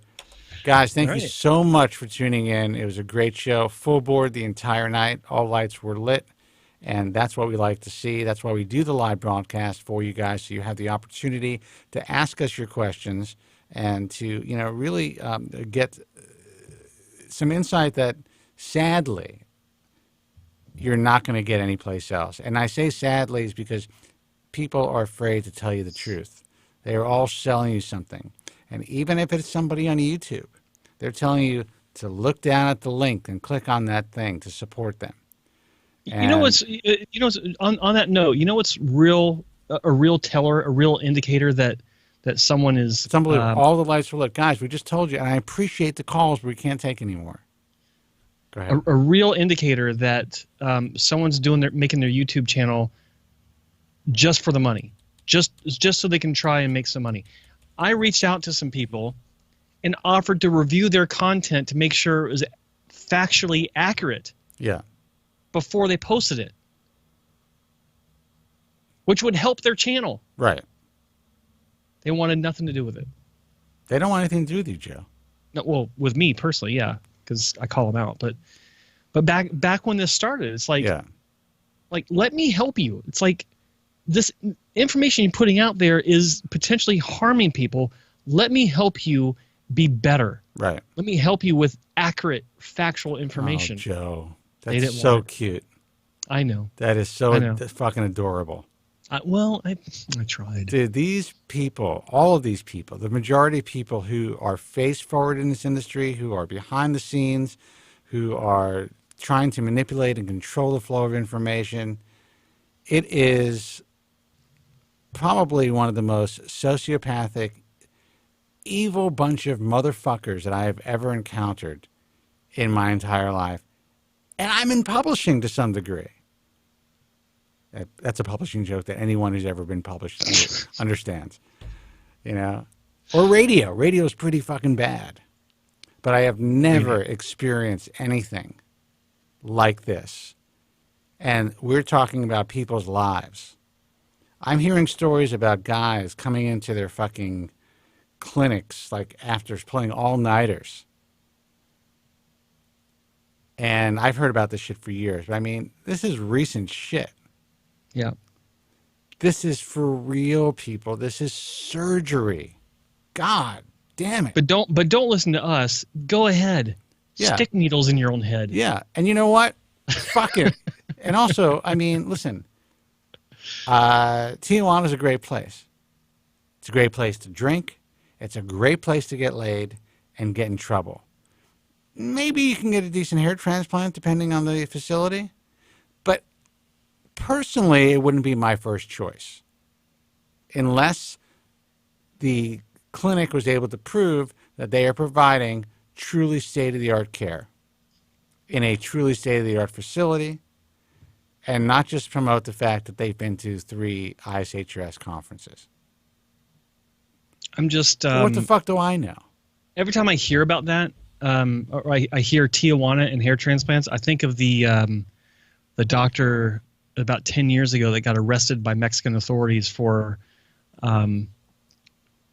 trying to what was it? He was trying to sell cloning therapy. And the shit that I got online from all of the insane forum guys, which back in the day, because I called this guy out. I mean, I was called every name in the book. Yeah. And then he winds up being being arrested for the guy's arrested for fraud. Like actual medical fraud, selling. I don't. He was also what was it? He went to prison. There were some other things that he was arrested, like really weird, like messed up stuff. Anyway, that's what I keep thinking of when I think of. Well, you have people who are running, a lot of, what goes on with the flow of information in this industry, who are, there's some shit that you guys just wouldn't believe. But Joe, we feel it's better that you don't post on our forum. Yeah. Because I might share some truth anyway. The whole thing is unbelievable. That's why I continue to do what I do. Even though I have to tell you, sometimes I'm just like, I'm done. No one gives a shit. Let them eat themselves. And I'm going to mention his name, I know it makes you cringe, but when I see like Instagram ads by certain people who are grand poobahs of the ISHRS or who want to be, or when I see guys like, our friend, Ricardo, this talking about his Black Friday specials on Instagram, I want to fucking vomit. I'm sorry. I just specials in general. I would like to I have it, I can cue it up and I can play it right now, but I won't do that to the guy. But all I can say is I just want to fucking puke at at how desperate these guys are, and they are unable to change their process in order to affect change. It's fucking insane. You wrote a great post on our Facebook group to this guy, Dr. What's his name? I'm not going to say. Dua. Yeah. And it's like, what are you guys talking about? you know what? Okay, back up. So he was saying online. He was there was a post, Spencer's post on Instagram at Spencer Kobren, talking, another post about the industry and what's going on in it. And well, I essentially just put out there some stuff about the American Hair Loss Association, letting these physicians know, look, this is the go-to organization for the real world and for the media. Let's leverage the power of truth to tell the truth about this industry and to save people's lives. Go. I gave you a setup. And the response that he decided to share was that at a recent Indian Association of Hair Restoration Surgeons meeting, all the doctors in attendance, I don't know if he said all, but the doctors in attendance made a pledge to protect their patients, which is great. There's nothing wrong with that at all. I salute anyone putting together any sort of effort to, make statements. That's great. But what does it actually mean? What kind of action is being taken above and beyond a bunch of people sitting in the room raising their right hand saying, we pledge to protect our patients? And I asked him, well, isn't that what the Hippocratic Oath is supposed to do? Boom. Didn't you already take? Didn't every doctor already take that pledge? What about every doctor in the ISHS who apparently signed some sort of a piece of paper claiming that they would be performing all of the surgery? Yeah, why not? They'll sign it. Big fucking deal. Some people walked because at least they had the integrity to say, "This is bullshit. I don't want to do this." And I know that those who are signing it aren't doing it either. But it's all nonsense. It's all bullshit. And you know what? And to clarify, it's like, okay, I at least there's, okay, in their minds, they're putting forth an effort. In their minds, they're taking some sort of action. But what does it mean in the real world? It means nothing. It means nothing. And look, so to anyone listening to this, look, it's not a critique. It's just, I mean, it is a critique, but it's more of a question. It's like, what is it going to do? Making a pledge to other doctors or in front of other doctors. Oh, we're going to take care of our patients. We're going to protect them. Great. Okay. Have another drink. Oh yeah. Have another. And they get back to their clinic and they can, it's like, is that at the front of their thought process when they get back to their home clinic? No, it's not. Well, sadly, Jesus, Mike, every computer I own, there's something wrong with it. Sadly, and I quoted Winston Churchill because I remember this quote and I can't find it, but essentially, this guy is saying that we are doing our best. Well, you know what? Sometimes your best isn't good enough, and you have to do what's fucking required. And that's what Winston Churchill said. That's what he said. Yes. You got to do what's fucking required. Something to that effect. I don't have it in front of me. I'm sure that I could find it. Your best isn't good enough, people. You have to do what's required. Because tomorrow, these guys that called the program that were unprepared to have surgery, or the guy that was going to fly down to Tijuana to save a couple of dollars, they're going to be fucked. And you are complicit. FSK in the room just said, why are they making the pledge now? Should be saying that anyway. Exactly. They already did when they took their Hippocratic Oath. That's the thing. Do no harm. Look, here's the truth. You guys, you viewers and you doctors who are watching need to know this. I guarantee you that we can turn this ship around when we can change this for everybody. The only thing that is holding this back are the physicians who claim they want to better this field. Period.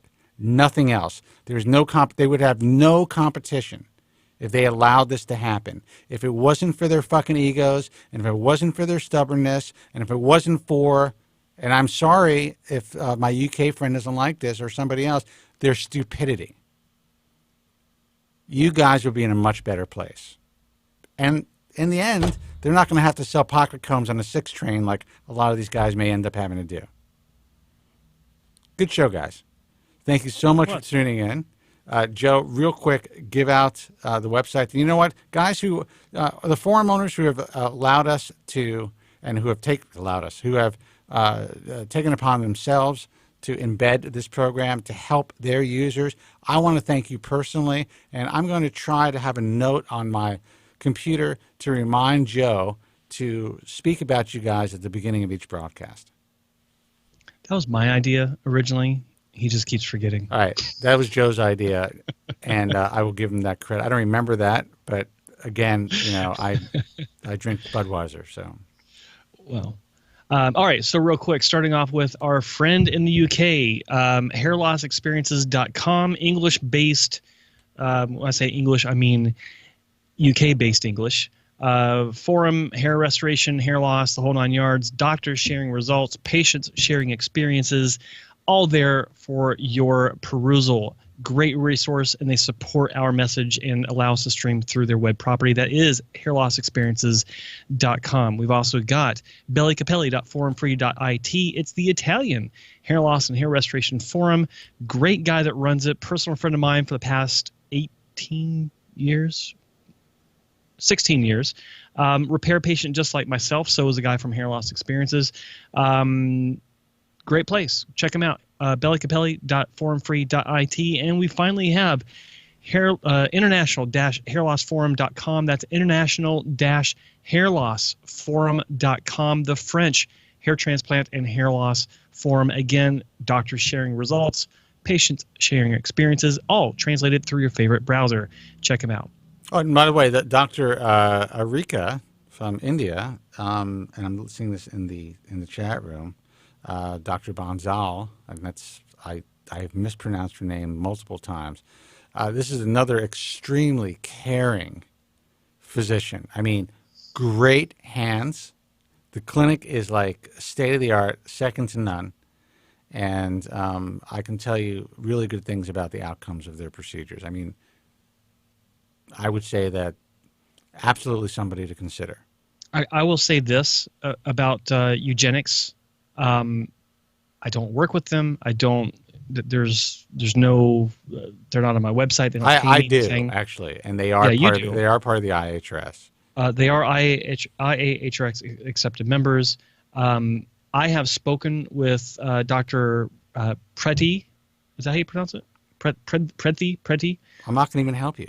And I had a long discussion with him about his post-op protocols, how they take care of, how they stay in touch with their patients. And I'm here to tell you, you'll be hard-pressed to find a more impressive follow-up protocol than you'll find with eugenics. They are on top of their game to make sure that you are taken care of, that you have no questions, or if you do have questions, they're answered before you even ask them. They are wicked good about that. So that's at least, and looking at the pictures just like everyone else, it looks like it's really good work. I haven't dug any deeper than that, but that's a good sign. So and they're good people, and that's hard to find. So anyway, you asked PRP thoughts before you go.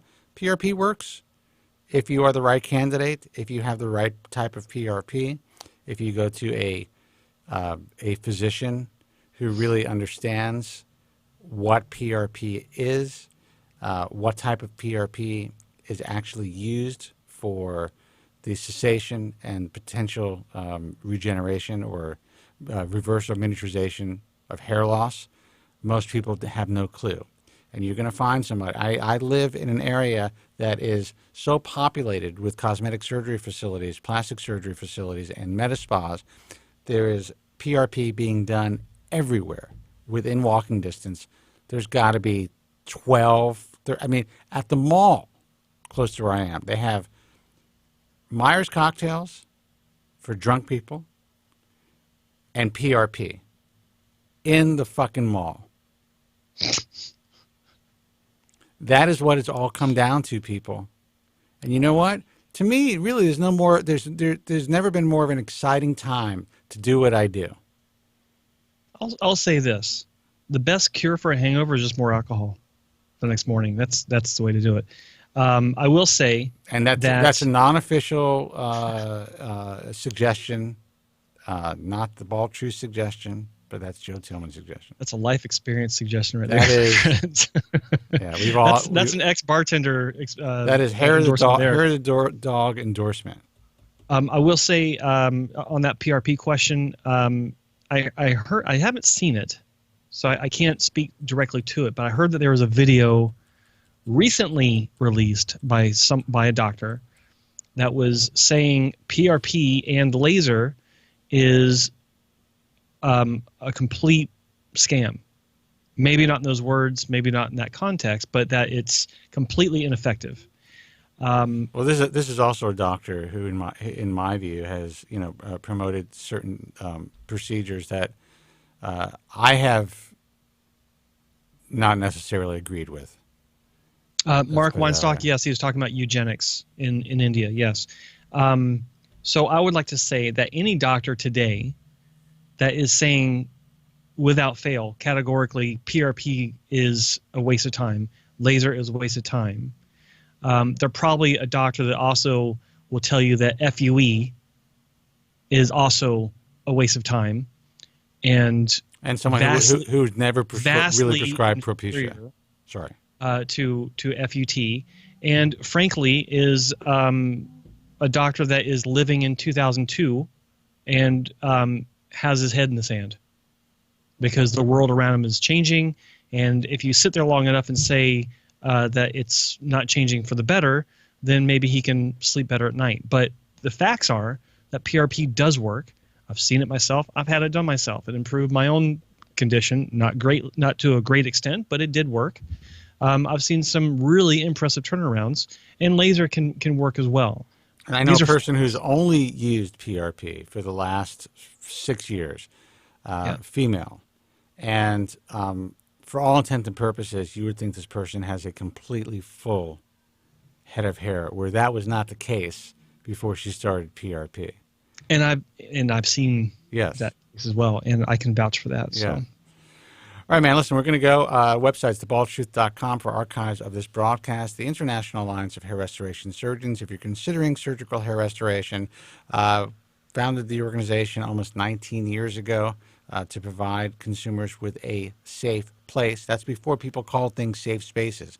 With a safe place to start to do your research when you're considering surgery. Remember, there's not a doctor who is a part of the IHRS that doesn't have at least one patient floating around who is one patient that's not unhappy. Is that correct? I just lost my fucking thought. Yeah. No, you said, well, it's your Propecia fog. Yeah, exactly. Every doctor out there has at least one unhappy patient. You have to recognize that. You're going to find that. But we work with the guys who have the most consistent results. And as importantly to me, they support our message. Surgery is the last resort. They support this program so that you guys can get the information that you need to make informed decisions, and they are not afraid of us telling the truth, like many of their colleagues who have not applied to the IHRS or who have refused to even support our message do. These guys are fucking scared of the truth. IHRS members, they embrace it. And I think that speaks volumes when it comes to their integrity. Yeah. American Hair Loss Association, that's AmericanHairLoss.org. The Bald Truth Talk message forums, which is baldtruthtalk.com. Until next time. Oh, Joe Tillman's website, I always forget, hairtransplantmentor.com for everything, for everything Joe Tillman. And also, please, if you're watching this broadcast on Joe Tillman's YouTube channel, please subscribe. It's youtube.com/hairtransplantmentor.com. Hairtransplantmentor, Jesus. youtube.com/hairtransplantmentor. Subscribe, ring the bell. And if you're actually in the room right now, like the fucking show, guys. It helps. Also, subscribe to all of our other stuff. Subscribe to us on Spencer Kobren's The Bald Truth on iTunes. Subscribe to thebaldtruth.com. Just put your email address in there. You're not going to get any mailers or any shit like that. You're just going to be notified when there are segments of the program. Undercover Doc, Undercover Tech, and the new segments of patients who have been through the ringer are all going to be on Instagram at Spencer Kobren, also on ihrs.org, the podcast section, and on any reasonable, honest resource on the internet near you. Until next time, be strong, God bless, and thank you so much for listening. Thank you very much. I'm sorry for any inconvenience you may have been put to prior to the program, and I'm glad you enjoyed it. And if you could now leave by the exits at the rear, that'd be splendid. Thank you. Good night.